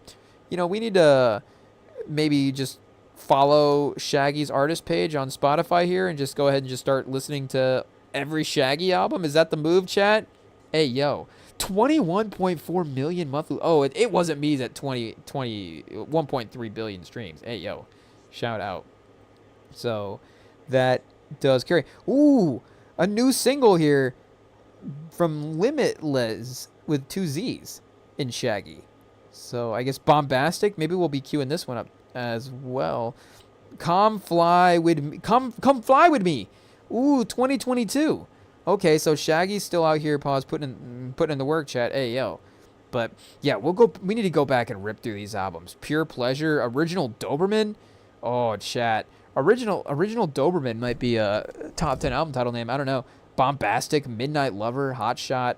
I mean, you know, what a great run. From 92 to 2000, their all-time stuff. So, yeah, Sting and Shaggy.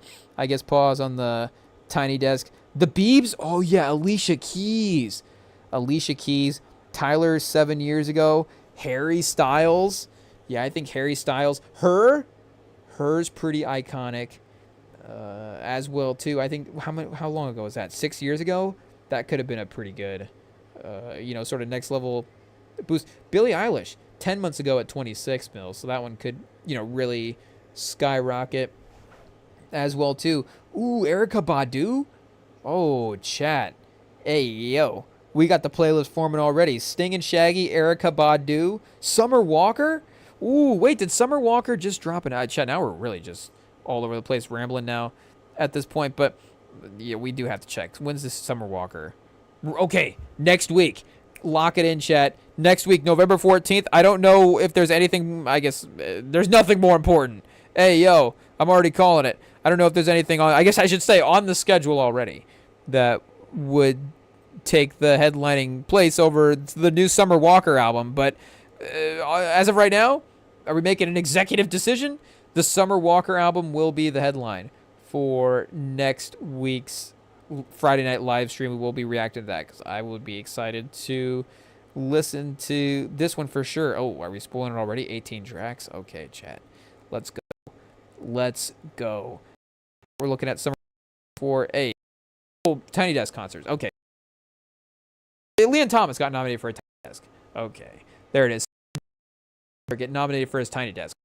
And he should have if we were nominated for Tiny Desk concerts. Grabbing the nomination. Well, are we here? Okay. Computer is lagging here. Yo.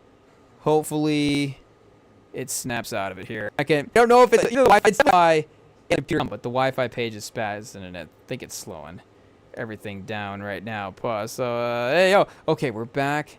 We're still going. I think we're definitely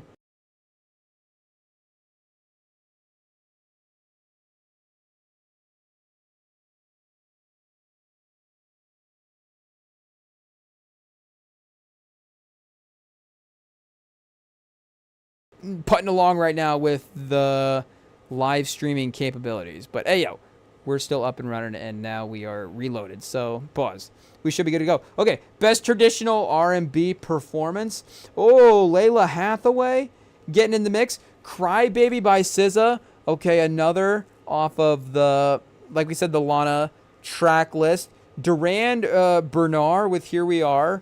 Like I said, Uptown, Layla Hathaway. Love You Too, Ledisi, and Vibes Don't Lie, Leon Thomas. Okay, so, we'd be biased towards SZA, but we might have to throw on that Layla Hathaway joint as well, too, and see what's going on there. That between SZA and Leon Thomas, and see what's going on. Best R&B song, Folded, Heart of a Woman, Summer Walker. It Depends. It Depends is pretty crazy as well, too. That could clean up, because I think that one is also, a pretty big hit. But, Chris Brown and Bryson Tiller, pretty deadly combo in the R&B world. Can't necessarily be mad at that. And then we also got Yes It Is getting nominated as well too. So the title track for Mutt not getting nominated, but I think the remix with Freddie Gibbs, I think it's just our guy Freddie Gibbs, being on a track with Leon Thomas, fun combo, fun verse from our guy as well too. Best progressive R&B album: Bloom, Duran Bernard, Adjust, Brightness, Bilal, Love on Digital, Destin Conrad, and Access All Areas Flow. Come As You Are, pause, Terrence Martin as well too. Shout out Terrence Martin with the nomination.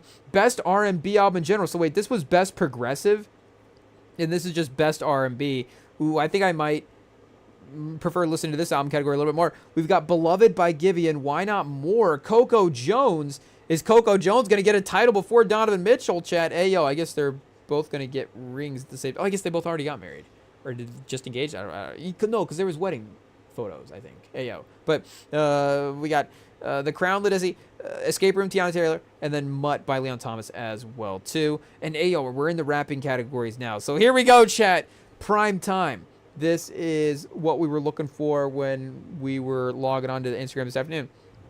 Best rap performance: Outside by Cardi B, Chains and Whips by Clips Push T, Malice, Kendrick Lamar, Anxiety by Doechii, TV Off by Kendrick Lamar featuring Lefty Gunplay. Shout out, of course, as the industry congratulates Lefty Gunplay on his Grammy nomination. And then Darling I, Tyler the Creator featuring Tizo, Touchdown. I'm surprised that didn't go into Best Melodic, honestly. I feel like that one's a little bit more of a, an upbeat kind of bouncy song. Oh, chat! What happened to Mia Goth? Hey, yo. Is she just trying to commit to the, hey, yo, pause? Do we say the Frankenstein lifestyle? Can we do that? I don't know. But I guess shout out to the Hawks, Hornets as well. Or, hey, yo, we keep saying Hawks. Why? The Hawks aren't playing. The Heat were playing the Hornets there. And that game is now over as well, too. Chat, we're just ripping through NBA games right now. Hey, yo.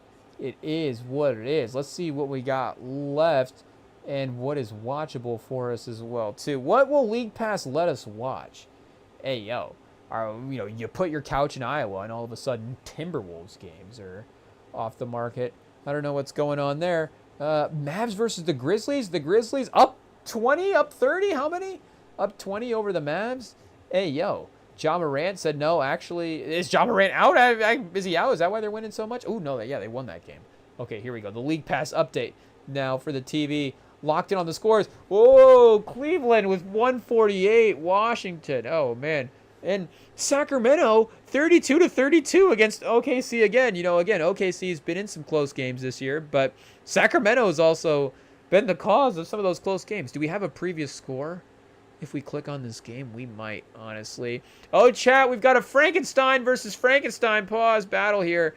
Elordi versus Oscar Isaac. And it does seem like, did I hit the mute? I might have hit the mute on this movie, honestly. I don't even know if I've heard what the last, what's happened the last hour. But I feel like Elordi is, like we're saying, also had to turn up on the amount of screen time, what he's been given for performance. And, he seems like he's had, some pretty gripping scenes here as well.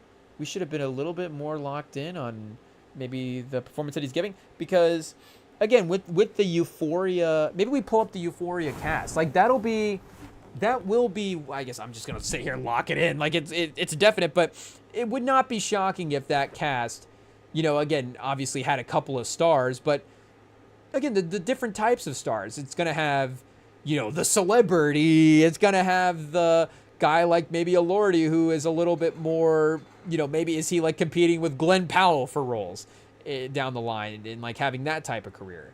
Or is it going to have the person that moves on? And I guess, again, in some ways it has already had that where like Zendaya has moved into a little bit of a, I guess you could see her starting to get some critical acclaim. Like if she got an Academy, and maybe she already has as well too. But again, for like a movie performance, I guess she's probably been nominated for TV stuff, I would imagine. But for Euphoria, as I would assume. But if she got movie nominations, that would not be surprising. Again, like Sydney Sweeney, just as a major celebrity movie star type figure, and as a good actor, you see her taking some transformational roles now as well too. You could see that career definitely continuing to push on as well too. But hey, yo, anyways, back to best rap performance. I did what is that Chains and Whips verse. I know we did the live album reaction, and you can go back and of course I guess watch along to that if you want to go relive that album experience one more time. But the Kendrick verse on that song, and I remember listening to the Dissect Pod. Hey, yo, shout out, we'll call him out, chat. We'll beef with the guy on the Dissect Pod. It is what it is. But he was saying that maybe he was wanting a little bit more from that Kendrick Lamar verse. And I don't know, again, if he would necessarily take that stance at this point. Not to say that, hey, is the man wrong? But, maybe just in his own opinion as well, too. Maybe the verse is just aged better for him, and he just enjoys it now more than he did back then. But that verse is a crazy verse, and it's just, that whole song is so fun. And that 2-song run there as well, too, with those features with Kendrick and Tyler, and just the big, heavy, like, electric guitars, and the thumping Pharrell drums, and just the way he moved his production into 2025. Like, those songs are awesome, and I'm glad that song did get nominated, because I do think that is genuinely one of the best rapping performances of the year. I guess we're gonna have album in a second as well too. But again, Kendrick's I don't know if we did have like a feature of the year award, which would be a fun. I mean, there's all kinds of fun awards you could do as well too. You try to keep it maybe as broad and sort of major as possible. Oh, chat and the creature. Oh, is this the end? Wait a second. Did we just? So wait, we did do a sort of a 360. Guillermo del Toro, chat. Did he see Sinners, the layout of Sinners? And he's like, okay, I got to go back and, pause, reshoot the beginning of the movie at the end. Ayo. But we got him, full circle now. Spoiler alert, dragging the Del Toro character out to the ice where they find him. So, oh man, he does get beat up pretty badly. Ayo.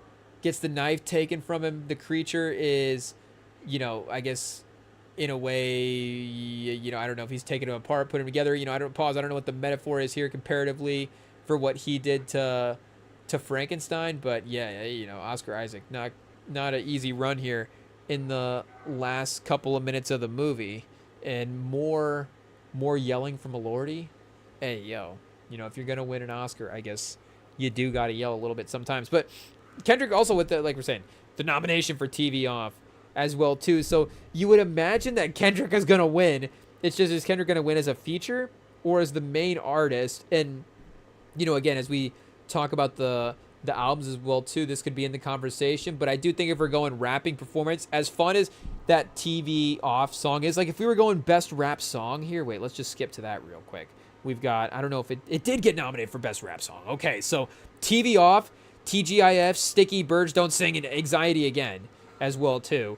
All of those, that's a great list, chat. Hey, yo, some slaps on that list for sure. Even this one is a great list as well. Though, again, the energy of Darling I and Anxiety does maybe make the vibes of this 5-song playlist a little bit different than this 5-song playlist as well too. And not to say that the Birds Don't Sing isn't, a little bit of a slower song, but again, with just Pusha T and Malice on verses or on songs, they're just going to be that sort of heavy hip hop focus there. So yeah, you would, again, from a rapping standpoint, I would probably say start, the song, all the verses together, probably Chains and Whips ends up getting that one, though, again, for the performance aspect of it.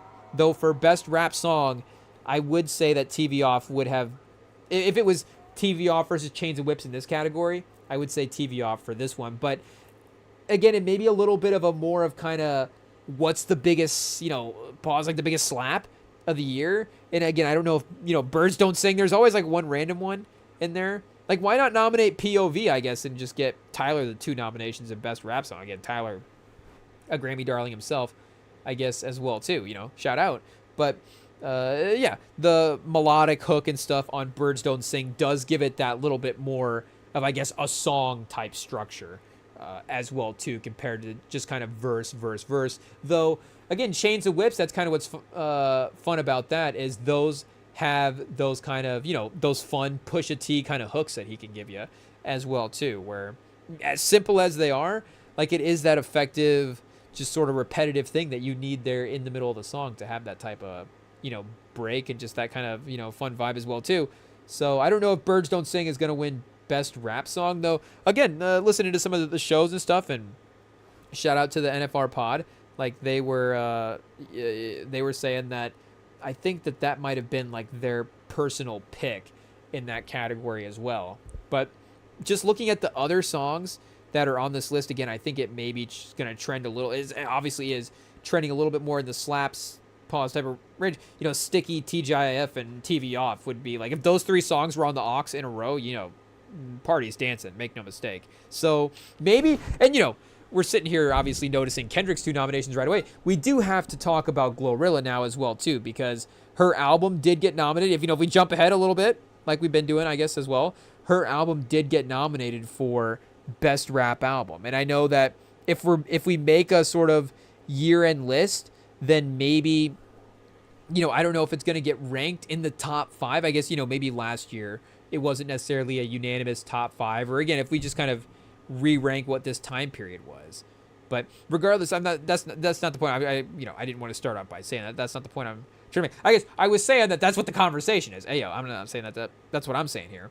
But again, Glorilla with the two nominations is crazy, and her and Doechii now, like we're saying, you can see that they are definitely going to be forces for, you know, we could sit here and say, you know, for the ladies in rap, shout out for the rap queens out there, but you know, just for the game in general as well too. Like if we're just talking about who is leading the next generation, again, who is getting these nominations? Obviously, Doechii is getting these nominations, and you know, Glorilla is now starting to put together a list as well too, because she got nominated for the song categories last year. And again, the album dropped in a weird time where dropped at the beginning of it. I think that was also a September 2024 drop. So it's in conversation with some of those projects. Again, in the year-end list with the ones that are being awarded in the Grammys that we just had. But it is, like we're saying, up for this year getting the nomination. But she got Glow and FNF nominated in 2025. Again, Best Rap Song and Best Rap Performance. And if you're just going, well, it is tough. It is tough. I was going to say, if you're just going rapper, you know, Doechii versus Glorilla is a tough battle. Is that the Drake and Kendrick beef in 10 more years, chat? Hey, yo, it's Drake and Kendrick in 2024, and maybe in 2034, it's Doechii versus Glorilla. I mean, make no mistake, we could get some crazy, crazy songs out of that. They're obviously, you know, in 10 years, I guess, if the lyricism keeps, not to say that, you know, I'm not saying they need 10 years to improve in the lyricism. That's going to be the quote. Rem says Doechii needs 10 years to get better. I'm saying, you know, it's the Wembanyama. It's like, okay, we're watching Wembanyama in year 3. But imagine what he's going to be like in, you know, year 7 if the game keeps getting better. That's what I'm saying, obviously. You know, hey, yo, it is what it is. But, you know, because even Kendrick himself, like if we're comparing Kendrick from a songwriting standpoint on, you know, Section 80 to, you know, again, GNX or Mr. Morale, you know, you could go songwriting on Section 80 versus Mr. Morale. Like, yes, you know, Section 80 is a great project. Section 80 is better than projects that most rappers have ever released. But is it the best that Kendrick has ever released? No. So if Doechii is going to have that type of career, you know, wouldn't be surprising to say that, yes, is Alligator Bites Never Heal, great project, and still not the best she's ever released yet. So I guess, you know, point being, you know, if she keeps getting better than she already is, then, you know, that beef in 10 years is going to go crazy. I guess I don't necessarily know the relationship between Glorilla and Doechii at this point. But, again, they're leading the next generation. So, wait, when was Big X The Plug album dropped as well, too? Was that snub, chat? I don't know. Ooh, maybe Big X. You know, Big X might... Maybe we will scroll through the country categories and take a look and see if our guy Big X is in the country categories. Beyonce last year... Big X this year. That's the move, like we said. If you're hip hop, you gotta, I guess, just drop a country album, and you know, get a couple of hits that way. But Take Care was 2024, October 11th. So yeah, Take Care could have been nominated. Ooh, chat. Wait a second. Let me go back to this list real quick. Take Care. Oh, I guess it would have been. Yeah. I mean, Take Care versus Glorious. If we're just arguing those two albums. Yeah, and those are both great albums. Like Glorious, that's a tough one. That's a tough one. Take Care is a little bit, I think, maybe a little bit more consistent throughout the track list, but because of that, I think, Glorious hits a couple different ranges. You get some slaps, you get some melodic cuts, and you get that as well too. Like, Big X gets introspective, but I think Glorilla does the bigger songs a little bit. They're, I think, a little bit more hits, and her introspection and just her songwriting and her lyricism is really great as well too. And like I said before, I think, and I don't know if also maybe audiences are just maybe a little bit primed, maybe a little bit more receptive to, respectfully, all types of hip hop. But I think the crossover with her and the male audience is a little bit more than maybe like Nicki Minaj or something in the past as well too, where it does feel like, again, they were obviously getting commercial success where they were crossing over to everybody. It's not like, guys weren't listening to Nicki Minaj if you look at those first week, numbers. Or again, we listened to Cardi B as well too. I would say that, pat Rim on the back over here because he listens to a couple of different artists. But I'm just saying, I don't know if it's also in every sort of major player sort of rotation. But, there's also, hip hop guys as well too, that it's like, and I guess, I don't want to underestimate the ladies out there. They got the song. You're like, oh, you got what are you doing with this JPEG Mafia song in your playlist? But like, respectfully, are the ladies bumping? Again, the album is literally, again, respectfully, we didn't call that, but the album is literally called Scaring the Hoes. So, I don't know if Danny Brown and, JPEG Mafia are necessarily, I don't know if you're queuing that up if you got a lady in riding ox with, if you got your playlist going, maybe you queue up the playlist with the Glorilla in it instead of the JPEG Mafia. But I guess, again, I think there is a crossover there. And like I'm saying, the just the lyrical sort of songwriting talent is definitely there as well too. So yeah, they are, like I'm saying, if we're going just if we were ranking it like we were with the next up talent in the NBA or the NFL, which quarterback would you want to build a franchise around? Which next young artist would you want to have build an album? And I think we did have a poll last year, actually, around the time of the Grammys, where we were asking, between, I'm trying to remember what the options were, because I think it was Doechii, Glorilla, and Big X the Plug. I remember because, obviously, if you haven't gotten the message at this point, I love listening to those three artists, so I was like, okay, we'll rank these three, but I don't remember who the fourth one was in that poll options pause. Was it? I think Playboy Cardi's, in a different generation. Hey, I don't know. Is he the Oscar Isaac of his generation? I'm not sure, but I think he wouldn't necessarily count in that group. I'm trying to think. Hey, who was another one album in pause type of artist as well? I mean, a bunch of guys. Ayo. I guess it doesn't really matter. But if we have at least any last thoughts here on the song categories, I think TGIF could sneaky win this. Again, Glow getting the nomination last year. This song is pretty crazy. I mean, I guess Kendrick as well, like we're saying, just not just it being Kendrick, but also if you have to quote unquote default to somebody, if it's like, okay, tiebreaker, I guess, Kendrick. Hey, it is what it is. But again, Birds Don't Sing, rap song, you could see it for sure. Maybe it being the different song in this list kind of helps the odds of it as well, too. And I don't know if we skip ahead to best spoken word poetry album and save our reactions for best rap album for last, but maybe we just go ahead and talk about best rap album now. Though, Omari Hardwick and Anthony Hamilton, Pages. We listened to spoken poetry. It is what it is. Saul Williams, Carlos Nino and Friends, Mad Skills. Words for Days. Oh, I thought it said Words for Dogs. I was like, For the Dogs? Poetry version? That would be... Maybe that's what they need to do, Chad. I know... Kendrick has already gotten Pulitzers and stuff for his, poetry, I guess. But if a rapper just was like, okay, this is the, because they'll release instrumental versions, I feel like, of albums. Maybe more like producer kind of focused albums if it's like Metro on, lead production. If it's like Heroes and Villains or, Madlib with like Pinata, you'll get instrumental versions of those. But if it was like, okay, I'm going to just read my lyrics to my album and just call it poetry, spoken word. Like, who had a great... Like, if Dave... Like, I didn't listen to the Dave album. Hey, maybe we need a couple of radio... I don't know if we're, like, pause DJ Head over here, but maybe we need a couple of, radio songs to at least pique the interest. But, maybe that's just initially, we'll throw it on respectfully and check it out as well too. But the Dave album, again, it's like, oh, this is, lyrically dense. Like, he's really being introspective here and, really sharing his feelings, and, his artistry is just really on page. But, like, Jid could potentially do this as well, too. But, again, he's actually getting nominated now for the musical side of things as well, too. So he doesn't have to worry about just the lyricism. But, I mean, he could definitely, if you just took the tracks, took the music out of the Jid album, and he was just, it was just Jid over here just being like, intuitive, and it's accruative, and it's a booty stank. And so, whoa, okay, I don't know if, what's going to win best poetry. But that might be the move. Like, the country albums, I don't know if, again, they're trying to, commit category, category gentrification, or not gentrification, what's the word I'm looking for?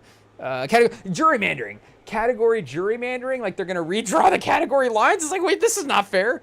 But, maybe you move over to the best spoken word poetry and win there. So, yeah, like Big X, like could Big X, this 2 a.m., is that the one where's the one where he's like talking about they're trying to call Big Story of X? I'm just playing these songs on me. Can you guys hear it right now? Did we just get taken down?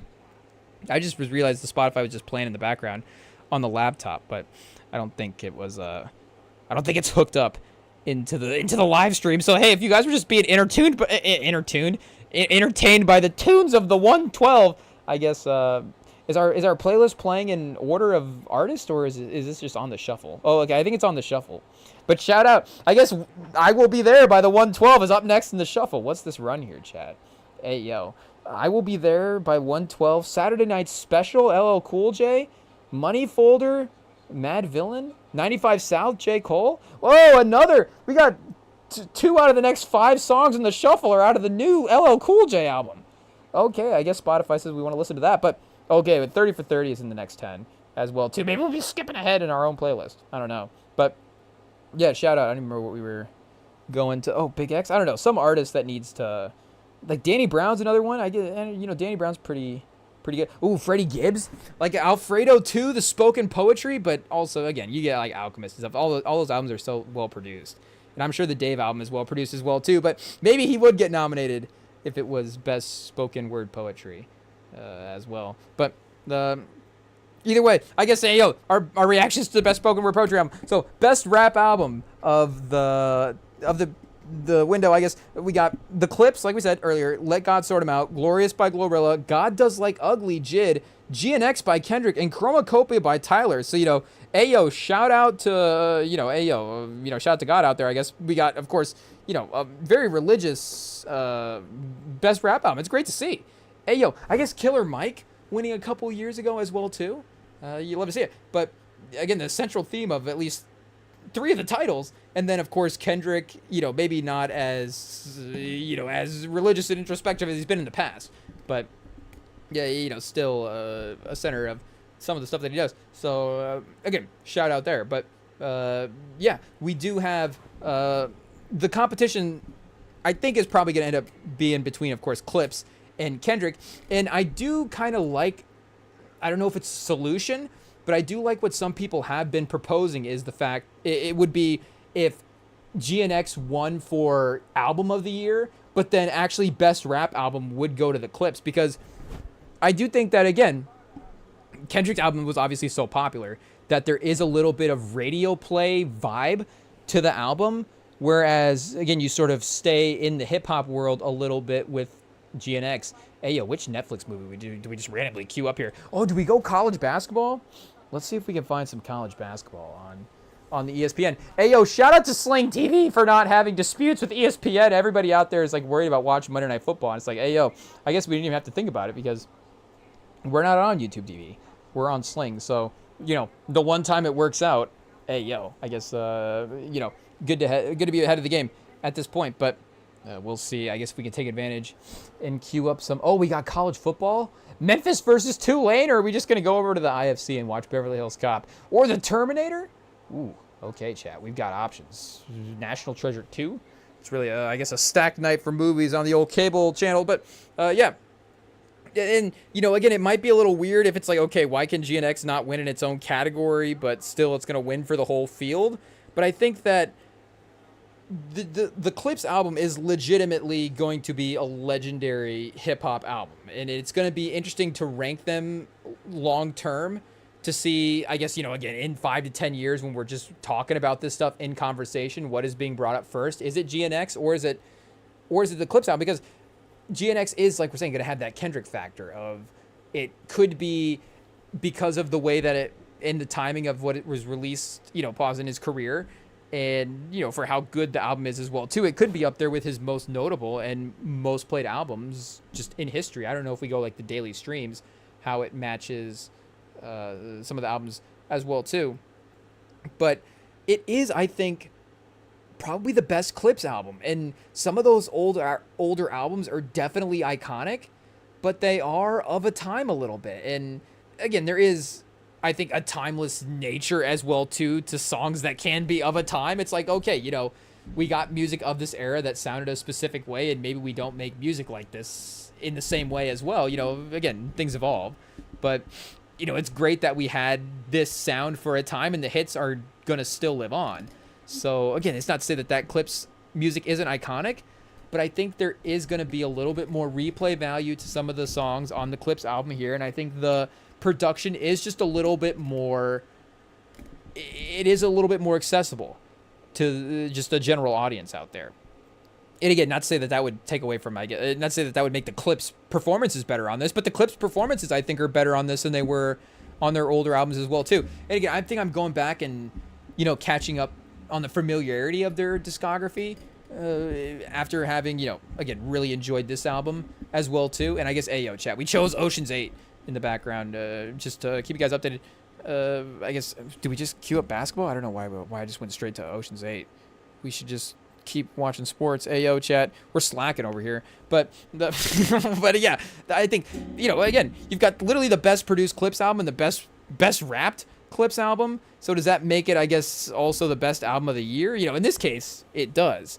But I do think in the list standpoint, if GNX was Kendrick's best album because he didn't drop To Pimp a Butterfly and Good Kid, Mad City in his career, then maybe, I guess, I don't know if we'd have to rank it high. It gets a little weird where it's like, okay, can we rank the 6th best album by an artist, the 5th best album by an artist as the 20, maybe you can as well too, obviously, not to say that quality is quality at the end of the day, but again, you do also, it's like, okay, at some point the Clips probably dropped an album in there that is a little bit better than what Kendrick was able to make with GNX. But if GNX won for best rap album, obviously, we'd understand that as well too. And it is still, the production is it's as good as the Clips album for sure. Even though the Clips album is definitely, the sound is, well, I was gonna say the sound is a little bit more cohesive. I think it is because, yes, Kendrick does obviously pioneer a West Coast sound on that album, but you do get some soul sampling and stuff. Not to say that again,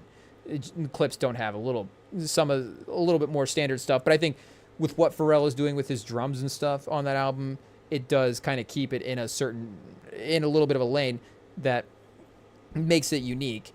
But either way, yeah, both those albums are, like we're saying, great contenders. And I've actually really started to like the title track on GNX as well, too. I think if you go back to I think it might have been speaking of the Don't Tap the Glass, I think it might have been the Don't Tap the Glass reaction when we were talking about skips for Tyler and Kendrick, and we might have brought up GNX as a skip.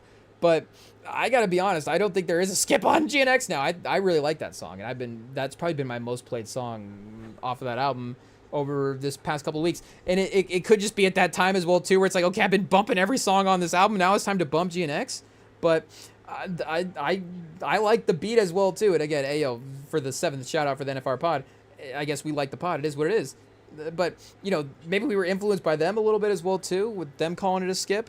So I don't know if we're starting a beef. We're just gonna beef with everybody, I guess, now. We're on our Kendrick era, but I guess maybe not Kendrick era, because who was like, I guess Joey was calling everybody out. Maybe we're in our Joey era, just calling guys out. But we'll drop some bars. They want to drop bars as well too. We'll see. I guess the hard part 7 is up next, chat. But NFR pod, we're saying that maybe GNX not the finest track that Kendrick has ever made. But again, I don't know if we're ranking it up at the top of the list. But it is a fun song that we do, like, not only would not skip now, but like queue up and enjoy listening to all the different stuff. The who's the I think it's Hida with the when he jumps in on his verse. It is now, of course, we're not gonna remember the words because we're live. But hey yo, but the when he's just like the sliding doors on the caravan, that whole flow where I mean he's talking sliding doors there, but it's just like the sliding nature of his flow there. It's just such a smooth way he drops his bars that I'll listen to that song just for the way he just starts his just for the way he starts his verse. And the Kendrick verse is fun as well too. But that whole Hida verse is fun. I'm gonna have hey yo chat. It is what it is. We're queuing the track back up. I guess if you make us play it one more time, we'll play it. Sorry to the 112, but I guess we're technically gonna skip half of this track. It is what it is. Let me see. Oh, we got the Story of X queued up next. I forgot about that. We were looking for this one earlier. This is what Big X get on my phone. Big X whatever. That's the song I was trying to think of where he gets introspective. But yeah, let me play this GNX song real quick. Hey, yo, I have to remember to unmute after we hit the mute.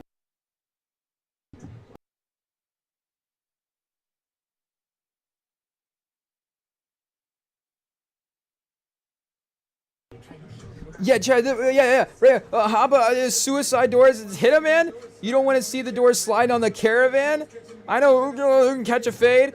I was 13 up in Avalon. The whole interplay between him and Kendrick there, it's too fun. So 21 flag on my head like a Taliban, 25 in the box. It was full sand. Hey yo, chat. Shout out to Hitter, great verse there. So yeah, hey yo. Point being, the whole track list is great for Kendrick. So it, in true Kendrick fashion, could be the best track list on the album. But I do gotta say, and again, Clips. I would say Clips goes, what are they, 12 for 12, 13 for 13. There is one song that we just don't revisit a ton. I wouldn't say it's a skip. The one with the dream, maybe we don't revisit a lot. I mean, to be honest, we probably just overplay the Kendrick and Tyler features. It is what it is. The Ace Trumpets single as well too. We were bumping that a lot before the album, so of course we're still bumping it. But I love that Jid got the nomination here for this project. And, again, we'll debate, I guess, how this ranks in his discography and which ones he should have gotten nominated for. We go back and re-rank, what was it, like that 22, 23-ish years. And, hey, is The Forever Story actually one of those 5 albums that should have been nominated? I mean, maybe. And, again, the Grammys can get into weird stuff like the Oscars where, you do have guys probably not, maybe they do get some like the right amount of stuff, but it's not for the right projects, and it like is a little bit weird. Like of course Leo is the an ultimate example of this for the Oscars, where it's like, wait a second, Leo only has like 1 Oscar, I think, but it's like, should it be that for the performance that it should be, but it's like, okay, also he has an Oscar. I mean, speaking of Leo, Scorsese as well too, where it's like, okay, he wins for The Departed. Is The Departed actually his best movie? Like, no, it's Goodfellas. Should he have won for Goodfellas? Yes, but also, he does have his Oscars. So at the end of the day, he does, accomplish the feat in the legendary way or whatever. So it's like, okay, at the end of the day, Jid has his Grammy noms. I think he had to have been nominated for Fuel last year. I'm pretty sure that got nominated. Is there a Verse of the Year nomination that they can throw out there? Hey, yo, chat. JD. No, JID. Hey, yo. Getting a little too close there, but let's see here. Can we go, I guess, awards for our guy Jid as well, too? Oh, and Down Bad got nominated for Best Rap Performance. Shout out. So Cole, Boz, Earth Gang, and Young Nudie on that song. That Cole verse is pretty fun as well too. I don't know where Cole is gonna fall in our Spotify Wrapped. Because last year you could find stats for your top 20, and we've been really all over the map this year in terms of listening to music, all over the decades, I should say.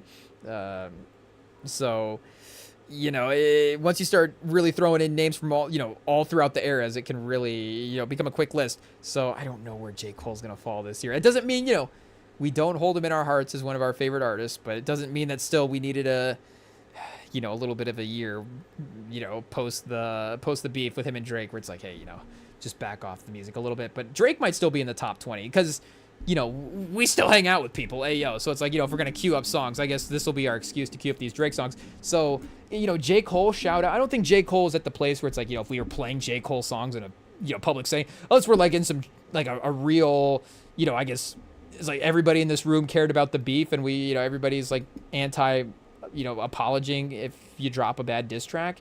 So in that case, then maybe everybody's like, yeah, I don't know if we want to or in the mood to play J. Cole right now. But again, if you play J. Cole, it's not like people are going to be like, oh, that's the, they might be. But they're going to be, oh, skip this. Everything sounds like 7-minute drill now. But it was a little bit of, a little bit of a break here, I guess. Like we're saying, traveled around the years with some of these other people as well, too. But, they'll be back in the mix in 2026.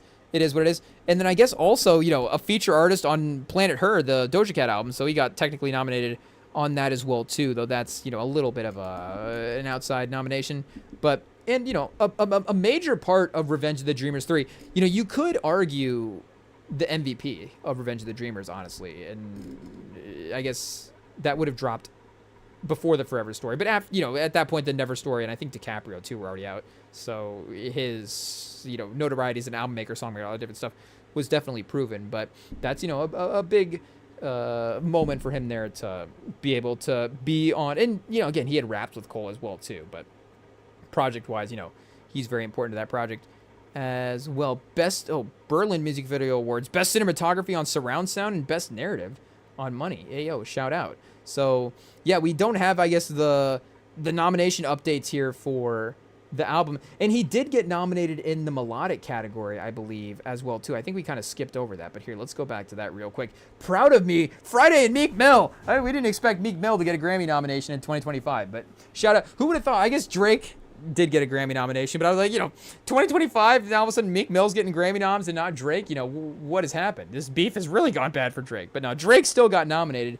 Somebody Loves Me, though, with the best melodic rap performance, and that whole album is R&B vibes. So I guess you could say, like Give Me a Hug or something if you want to go with the Drake performances. He's rapping a little bit more on that. But again, off an R&B album, maybe you could sneak it into the melodic category. But also, I think I maybe have said this in the past, but I kind of think CN Tower is becoming my most played song off of that album. And I think CN Tower might be the one. Like, I think Give Me a Hug is a really great... I love that beat. I love some of the production there in that Drake section of the album. The beats on Give Me a Hug, Small Town Fame, even Brian Steele. I think those three, obviously I remember the names of those. There may be even a fourth sort of, a little bit more hip-hop-y type, a little bit more rappity rap type beat for our guy J. Cole. He's hitting kind of those 90 R&B soulfulness type vibes on those tracks. But I think if we're going like the Drake Party Next Door kind of crooning R&B type tracks, I guess I don't know if technically crooning, but I think I would rather play CN Tower. I don't think, I guess, check the stats. I would rather play CN Tower than Somebody Loves Me. I guess to the point where I'm going to have to queue up Somebody Loves Me here now too and double check this one. Though in the peak of the Powers moment, this song was obviously outside of Nokia, which I think also did get nominated as well too. Was that best? Oh, no, that wasn't best melodic. I guess maybe when I saw their album picture on the graphic of this post of the announcing the release, maybe I thought it was going to be Nokia, but I guess maybe I just didn't read it. I don't know. But here's somebody, not someone, somebody. What do we got? Somebody Loves Me. Okay, what's the name of this track? I guess Somebody Loves You, Baby by Patti LaBelle pops up first in our search history, so we're gonna have to try to find the Drake version of this. Okay, yeah, here we go. Somebody Loves Me. Let's see what we got. Okay, here we go. Drake's final chance to get in our top 20 for minutes played here.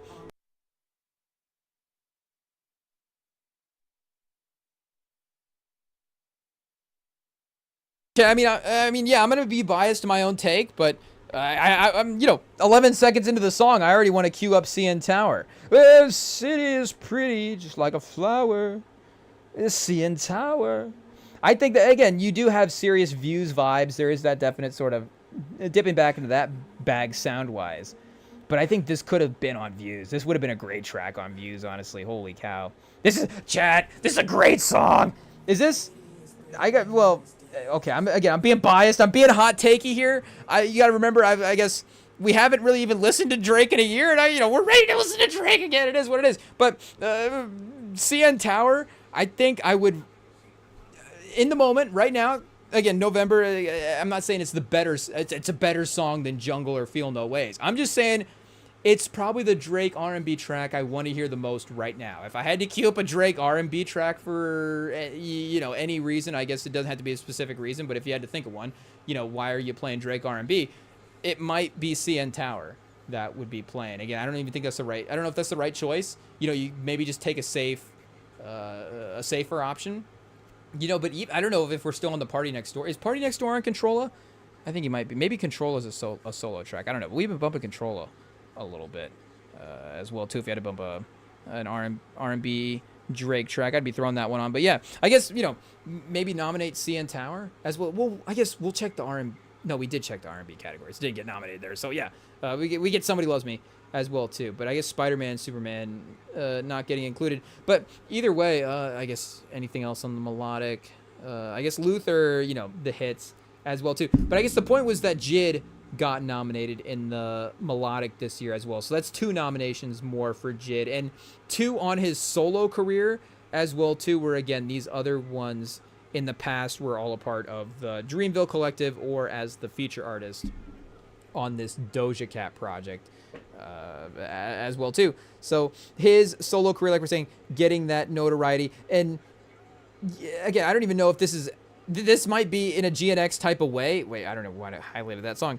Got to go back to his album here. In a GNX type of way, this might be, quote unquote, JID's worst album. Again, I say that because he's dropped 3 incredible projects before this. And like the Never Story is just super underrated. DiCaprio 2, I think I don't even know if it gets hated on at this point. I think people are kind of, fully, again, come around to that album, like being I think it's just a good album at this point. And, the Forever Story is that kind of classic ascension of, oh man, JID's made it and he's continued to really put out these good projects. And then the uniqueness of, just being such a great produced album with all the beat switches, and then he's great at rapping. But I think this album is his best just flows and bars. Just the way he is attacking the tracks on this album is, to me, better than the Forever Story. And again, I think you could go, if you went production for production, the Forever Story is just a great, again, it's just technically like such a great produced album with all those beat switches and stuff.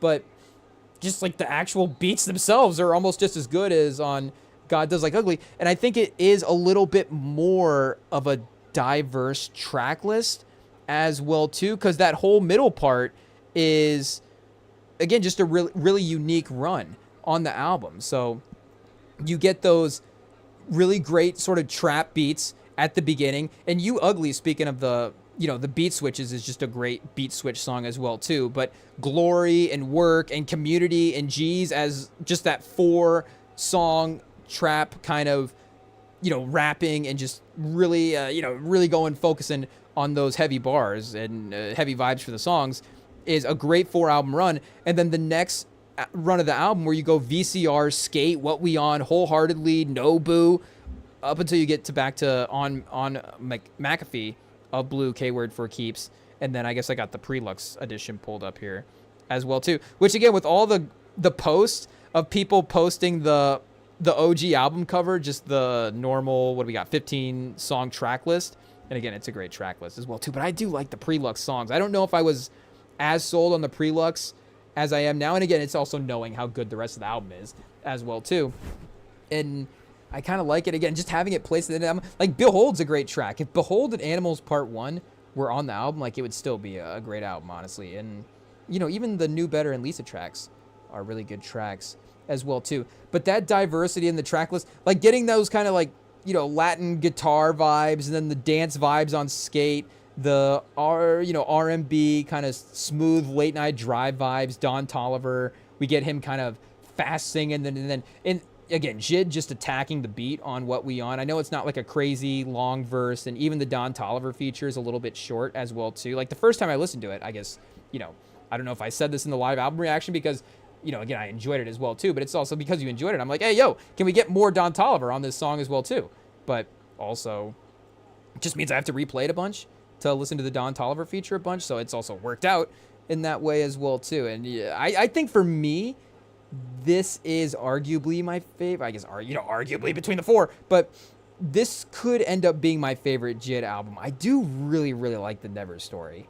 I'm not gonna lie. I mean, Never is the title track is obviously, again, a great song. It's so concise as well too. It's 39 minutes, but it goes in again. And JID's obviously just a great album maker, giving you the sort of fun aux, the slaps, I guess, giving you the slaps and then giving you the melodic cuts and just that full range of types of songs. But again, he's always, not say that's a bad thing, but again, there's always just been that similarity in their production where I think he takes a couple of risks and they pay off here on this track list that really make it, again, just a fun, diverse listen. And, the Forever Story, again, there's just not a skip on this album. Galaxy, Radar, Dance Now, Crack Sandwich, Can't Punk Me, Surround Sound, Cody Blue, 31, Brotherdom, Sisterdom, Can't Make You Change, and then To Stars, Just in Time, Money, Better Days, Lauder 2, and then 2007. I mean, it's 16 for 16. I mean, it just is what it is. But to me, he's, again, OG track list, 15 for 15, and then even throw the Prelux on. And it's not a worse album, in my opinion, if you want to have that as your preferred album. And again, I prefer the album cover as well, too. So that's just the way I have him saved into playlists and, the way I want to view it.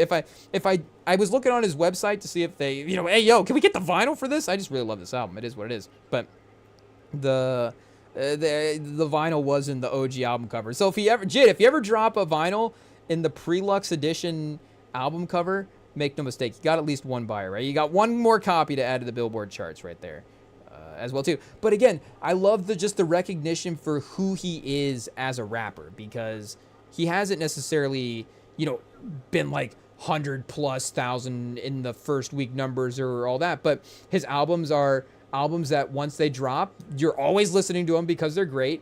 And again, I'm not saying that this is the album that should have proven to me that he is, one of the greats, but again, you do get away from that original trilogy. I think that original trilogy, again, just does sound really good together. You got the Never story, Forever story kind of vibes as through lines in the title.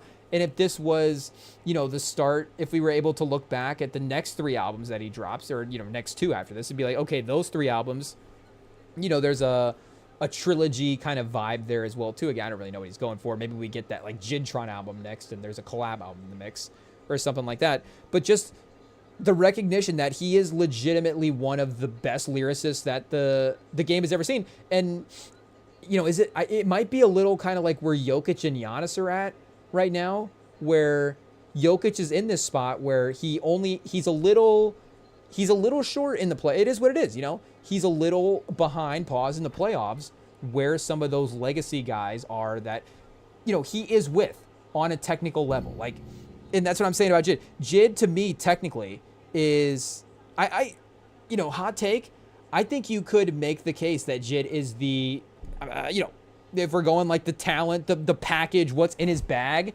you could make the case, I think, he is the most talented rapper that's ever lived. Like, I'm not saying that, again, has he achieved those feats at this point? Like, we could walk away from this Grammys with Kendrick being at a historic level of, I guess, Gramminess, and Tyler as well too has a chance to make an impact. And Tyler, from a artistic standpoint, he can even produce as well too. So you got, if you're just going, okay, I need a guy to make an album, like, hey, yo, Tyler can produce and drop vocals on the album, and he can sing, he can rap with the best of them. Again, like we saw on POV, he can really drop a verse. Of course, not even just that track, but he can drop a verse. He can drop a song with a hook or something catchy, and he can do like a auto-tune mixed with the vocals. Like, he can make any type of song.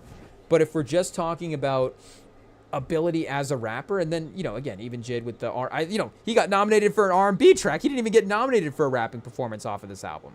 But he is, again, pound for pound, skill-wise, and it's not a hot take for me saying this at this point, for the people that were championing his abilities for these first 3 albums, or even before that, obviously they were 100% right.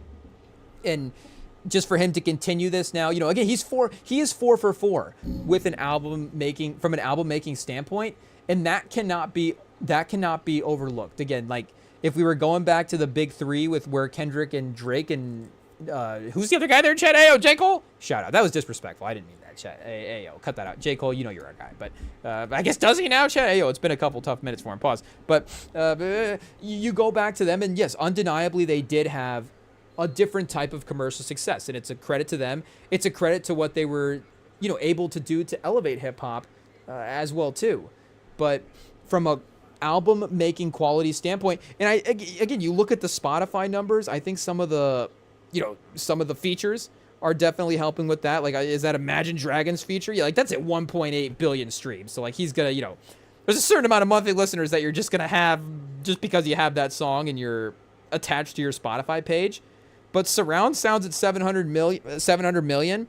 Like, again, people are still bumping these tracks. Rum 151. Like, people are always bumping his albums. He's at 20 million monthly listeners right now. So again, like J. Cole, even Tyler, like those guys are, if we are talking numbers and stats or whatever here, like those guys are a little bit above him in that way. It is what it is. But again, on a technical level, he is there. And I think in the streaming era, that quote unquote commercial success does achieve that at the end of the day, even if it isn't necessarily in a traditional sort of first week standing at this point. And I think Glorilla is in a little bit of that category as well too. And not to say that the clips, don't have the replay value. Maybe they don't have quite the songs with the radio reach that Glorilla or JID would have at this point. But again, there's just going to be you're just going to be consistently listening to the Glorilla project. And it's going to be always like the Glorilla project is going to be an album that you can always go back to. And again, I don't think it's going to be her best album. I think just because as a creator, you assume that she's not to say that again. This album is clearly a Grammy level album, but you would assume that there's going to be an evolution as an artist as well too that she's going to have. So, assuming there's just going to be different types of projects in the mix. But this album is going to be one in, like we're saying, that Section 8 type of way that is just always going to have, eternal replay value. But yeah, I guess point being for me personally, I did this year watching JID, drop another album as great as it was. And now for him to have started to stack the discography in this type of way, he is, again, I think not only, again, from a talent standpoint, but if you want to start having him on some of these lists and now for him to cross over as well too, and to get nominations, there are some more popular artists, like a guy like T.I. has like 3, best album of the year nominations. Is JID, a worse rapper than T.I.? Again, do I bump T.I. as much as, it just depends on how you want to have the conversation. But technically, if you're listening to him on, and I know there's a whole sort of conversation about Kendrick having JID on a track, and I do think that, I guess, I'm again starting also talking DJ Head here, pause, but will he end up doing that at some point? I think that he probably will. I don't know, will it be a Kendrick at the peak of his powers, or will it be at a point where he has to, be like, okay, JID has ascended here. It is what it is. I'm not saying that they, get in a beef or anything like that, but I think you'll see some sort of, I'll say competitive effort, even if, again, that competitive effort is collaborative and he's just, Kendrick is featured. Maybe it'd probably end up being Kendrick on a JID track too, honestly, though it could be JID on a Kendrick feature. But I don't know. For some reason, that doesn't sound as likely as Kendrick on a JID track. But it is what it is. And maybe, I don't know, would Kendrick want to give JID 3 verses or 2 verses to try to out-rap him? Or would he want to just, JID, you got one moment? Because I think that would be, again, at this point, I think that he's capable of doing anything, JID. So I think he would really step up and deliver, especially with the way that we saw him rap against Eminem. But even that as well, too. Like, yes, I know that Eminem had, the wordplay of the, he leave out the P, did he? And, he's definitely, like, Eminem has had, he's lived a longer life, shout out. But, his experiences just throughout that, he has more to rap about. He's definitely, again, content matter. There's some interesting stuff that he's talking about in that album, maybe a little bit more than JID's verse. But I think what JID is just his, wordplay and speed of rapping. Like, I think he's, again, right now, too, better than Eminem as well, even if Eminem can, again, like I'm saying, inject some more interesting content matter at times in individual verses. But again, I think JID just made a better album than Eminem made as well, too. So, you could say that he's better at, artistry in that type of way in 2025. But yeah, this was a really big selling year for me to, I guess, the cult of Jid fandom. I'm definitely there in terms of championing him as that next generation type guy. And, I should mention, I just feel like I should mention Denzel Curry as well too, because I've been bumping that, a track that they were both on called Bruh. And I think it's a Jid track featuring Denzel Curry. And that's another one where you just see the flows and the pause, the pockets that Jid is able to find rhyme wise in that track are just incredible. But the verse that Denzel has, you're like, okay, well, at the end of the day, he is, again, like, yes, Durant maybe is better, like, with the crossover than LeBron, but that doesn't mean LeBron can't get his 30, like Jid's gonna, or Denzel's gonna get his 30 on the verse. He's gonna put up 38 and 8, even if it's not gonna be, rhyming it the same way that Jid is. But you look at him, technically, the artistry, the album making as well, too. I think he is also every bit as good as Jid, but I think Jid is, again, also, you got to shout out at that feature. Denzel Curry needs to do a collab with Imagine Dragons. And then, he can get his, I guess, Spotify numbers up in that type of way as well, too. And I do think that, Jid's discography, maybe if we're just randomly comparing those two guys as well, too. I guess, Denzel has a couple more albums, though. It's close. It is close. Hey, I guess, like, Unlocked is a collab album. So is that, like, the Spillager? I don't know how you say that, but you would have, 32 Zell versus Never Story. Wait, we're at 1, 2, 3, 4, 5. Yeah, he's got 6 solo albums. So, I don't know. Well, if we just take out the first 2, Imperial and 32 Zell, those are both good as well. And, it's a credit to Jid that we could just start with the Never Story. But, Never Story versus Taboo. Oh, like, what do you do, chat? What do you do? I don't know. Zuzu versus DiCaprio 2. Melt My Eyes, See Your Future versus The Forever Story. And Kings of the Mischievous South versus God Does Like Ugly. Like, there's no wrong answer. If you go the last 4 Jid albums versus the last 4 Denzel albums, hey, like, it really just depends on the day. But, again, hey, Jid gets the nomination. It's his moment at the time. So, and like I'm saying, I would definitely champion him in every way, talent-wise, right now, for him leading the Jid. The Oscar Isaac of his generation, Chad. Hey, is that the mic drop moment? I don't know if that's a Jid level bar, but at least we were able to, hey, shout out Rosillo. We worked Rosillo shout out there. The Mulaney, I guess it's also a shout out to Mulaney, but shout out to Rosillo for the phrase, or maybe nephew Kyle invented the phrase. I'm not sure, but hey, I think we did enough damage for tonight, chat. It is what it is. I don't know if there's anything else from the Grammy standpoint that we need to look at, because they kind of listed everything in the order that we needed it to as well, too. They listed the pop categories, and then the R&B categories, and then the rap categories. It's like, okay, probably would have done like a work your way toward the best rap album that way anyways. So, best musical theater album? Yeah, I'd definitely listen to these and see what was going on there. Again, I don't know if I'd be able to check out the whole field, but it's like, okay, here's a curated list of a couple albums to listen to for sure. Buena Vista Social Club?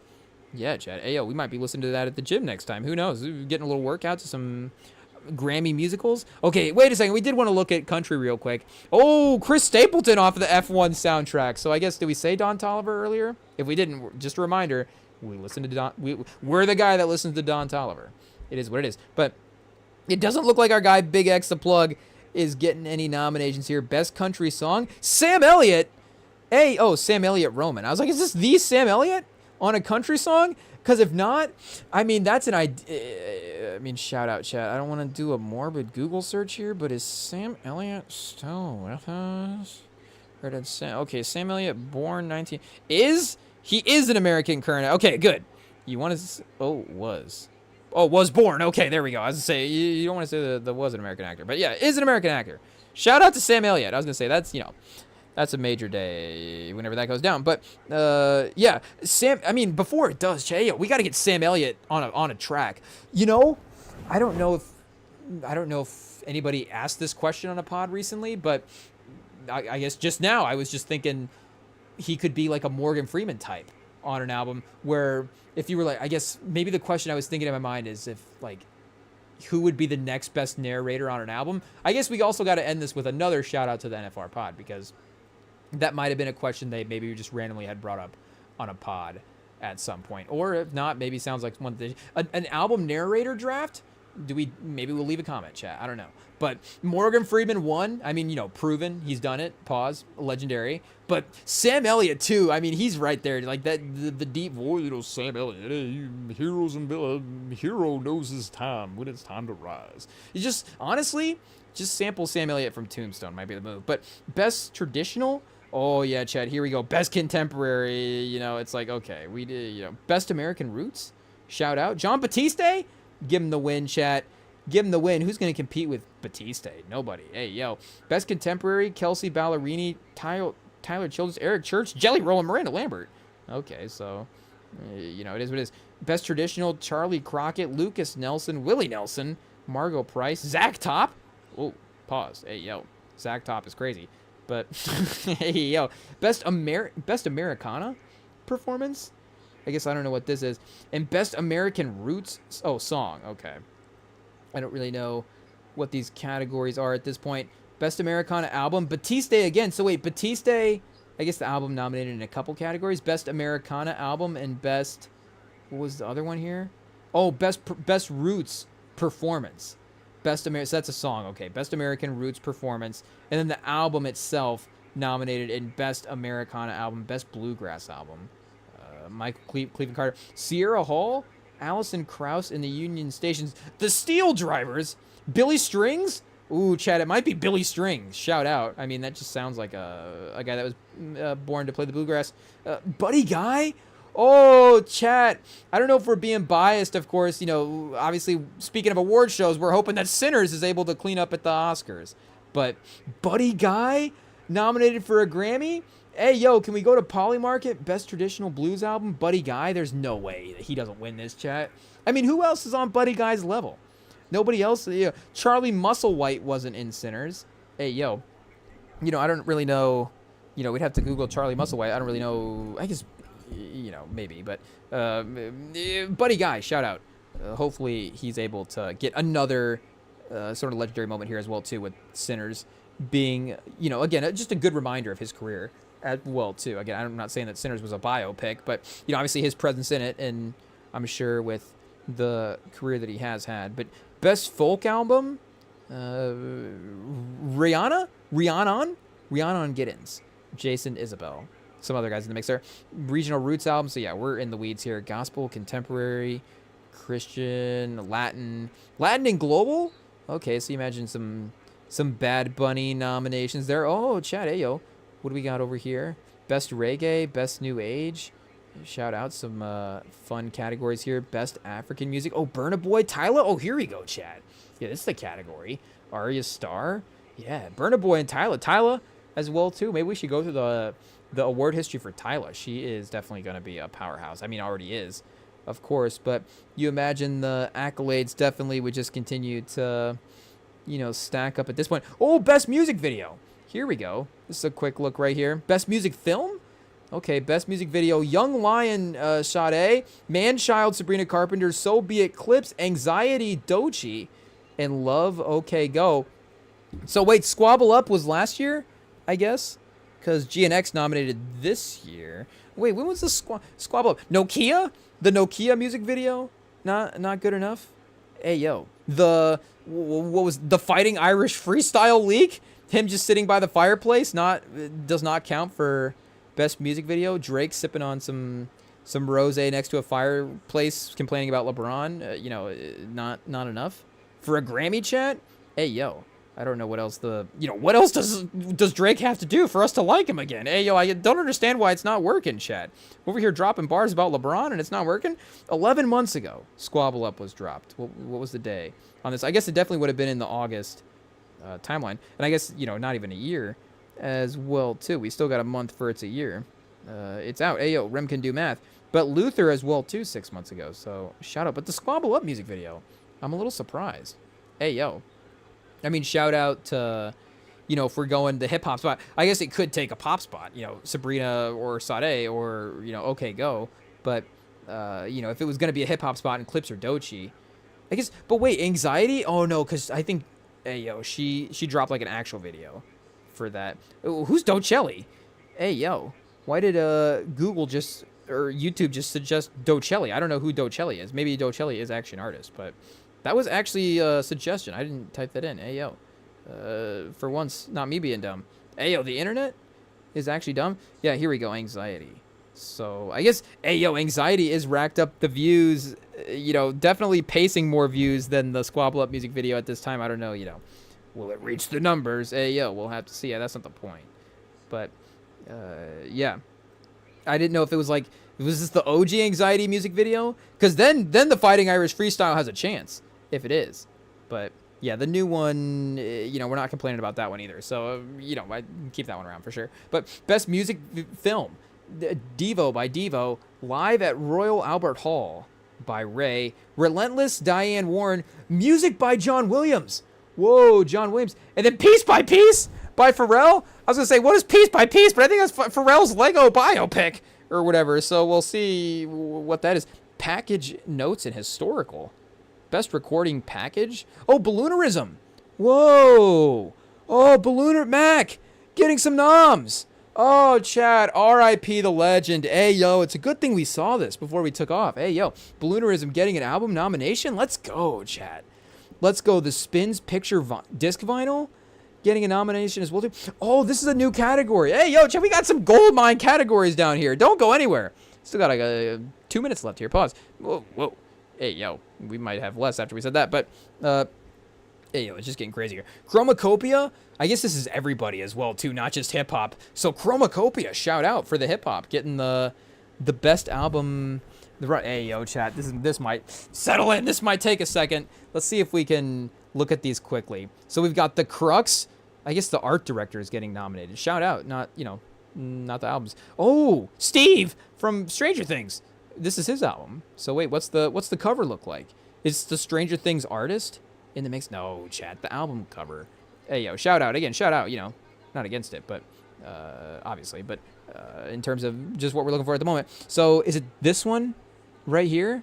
Yeah, that's pretty cool. Shout out. Kind of old school vibes. Is it the one of him hanging out the window? Because I do kind of like this one as well.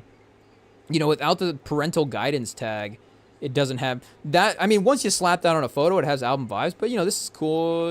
I guess good framing here. I feel like the Bing AI kind of separates the foreground and the background a little bit, so there is kind of a weird, again, separation of his character right here. But it's pretty cool. Shout out. So best album cover of the year, again, sort of throwback vibes. Could be, I don't know. It's got some Beatles kind of color grading there. We got the Bad Bunny album covers. I do kind of the album cover that he dropped for his most famous album. I think if you think like Bad Bunny album, it's definitely the one that you think of. Yeah, the two chairs. It's kind of simple, but again, obviously it's Bad Bunny, so it's just iconic as well too. People play the album.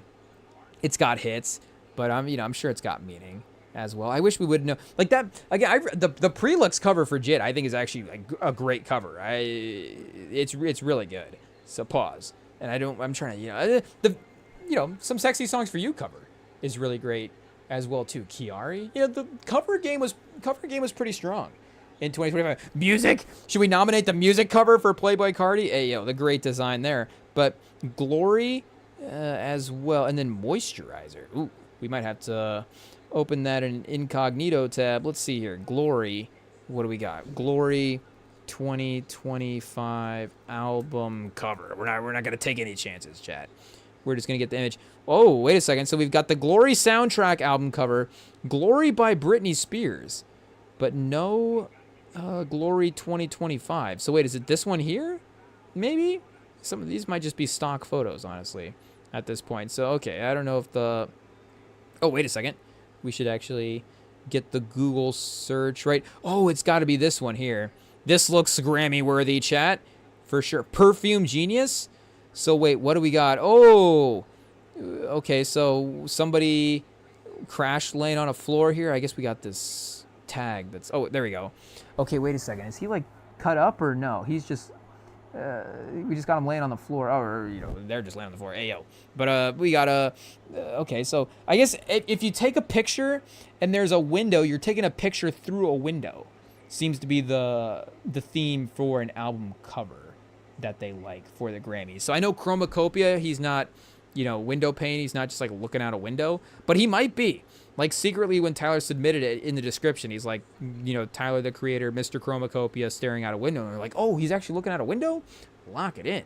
It's a win at that point. But so moisturizer is somebody, AO pause, putting on lotion, looking out a window. I don't know how this is going to work. But okay, wait a second. We're going to have to specify in the same type of way.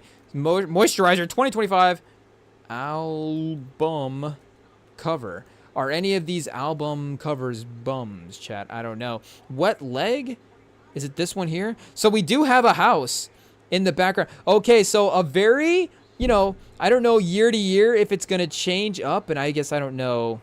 Here, I should probably be looking at these on Spotify as well, too. Because that would actually give us what the album is. Moisturizer? Let's see what we got here. Album. Well, okay. So we got two people in the corner of a room kind of going crazy. Is, definitely giving you some mental vibes that the Grammy does like here. Let me look Glory back up as well, too. Okay, so yeah, same sort of situation. Glory soundtrack. Glory by Common and John Legend. And then the Glory by Kanye West. And then Glory by Jid. Hey, yo, I don't know if that's the order that we listen to those in. But I guess that's the order that they pop up in the search. If we search for Glory, the Glory soundtrack, Glory from the Selma soundtrack, the Glory by Kanye West, and then Glory by Jid. I almost would rank, well, I guess the Glory soundtrack is not one song, but the Glory by Kanye West is obviously a great song as well, too. So, yeah, these might be alternate album covers. Let me see if I can find the one that's here on Spotify. I guess I don't know. But, again, you can kind of see the aesthetic-y, color grading vibes. Oh, here we go. This one right here is the one that they have listed on Spotify. Are all kind of the same. Again, Chromacopia is unique, so maybe, again, as the standout one, it might actually take the win here. Because, yeah, the Crux, the Bad Bunny, and the Moist... Oh, Perfume Genius. Oh, and we did see that one as well. I think that one was pretty accurate there. Let's see what we got. Perfume Genius. Let's see. Yeah. The one of them laying on the window is laying out the window is the right one there. So yeah, hey yo, shout out. Best album cover, best album notes. I mean, I guess we could. Best historical album. I think we might have looked up all the categories we needed. Production and arrangement. Shout out, obviously, just as important as everything. Best instrumental composition. Shia LaBeouf? Was that Shia LaBeouf? Oh, Remy. Oh, hey, shout out Remy LaBeouf. Hey yo, call in. But that might have actually concluded everything we needed to say. So, we got it off our chest, chat. That's all we needed to say there. But best arrangement, instrumental, acapella. Best, I forget what the other one we saw here was. That looked interesting. Best arrangement, instrumental vocals. Best orchestral performance. Best opera recording. Yeah, chat. Ayo, recommendations for days. Ayo. So I guess we'll go catch up on those on our own time. But for now, you can join us, of course, back again here Sunday, hanging out, watching games, having a good time. Week 10 of the NFL season. Hey, yo, I saw the Broncos. I guess we didn't even mention the game last night. I guess notes on the game last night. It was boring. Hey, yo. Okay, so there we go. That does it for this episode of the Friday night live stream REMINGTOM pod. You can follow the pod feeds on the major podcast platforms. Of course, we're out there, and you can, like I said, DM us at REMINGTOM pod on Instagram if you want to hit us up over there and leave us a message, connect with us that way. Otherwise, like I said, hey, yo, like I said, chat, like I said, be back Sunday. We look forward to seeing you. Enjoy your weekend. We will see y'all later. Peace.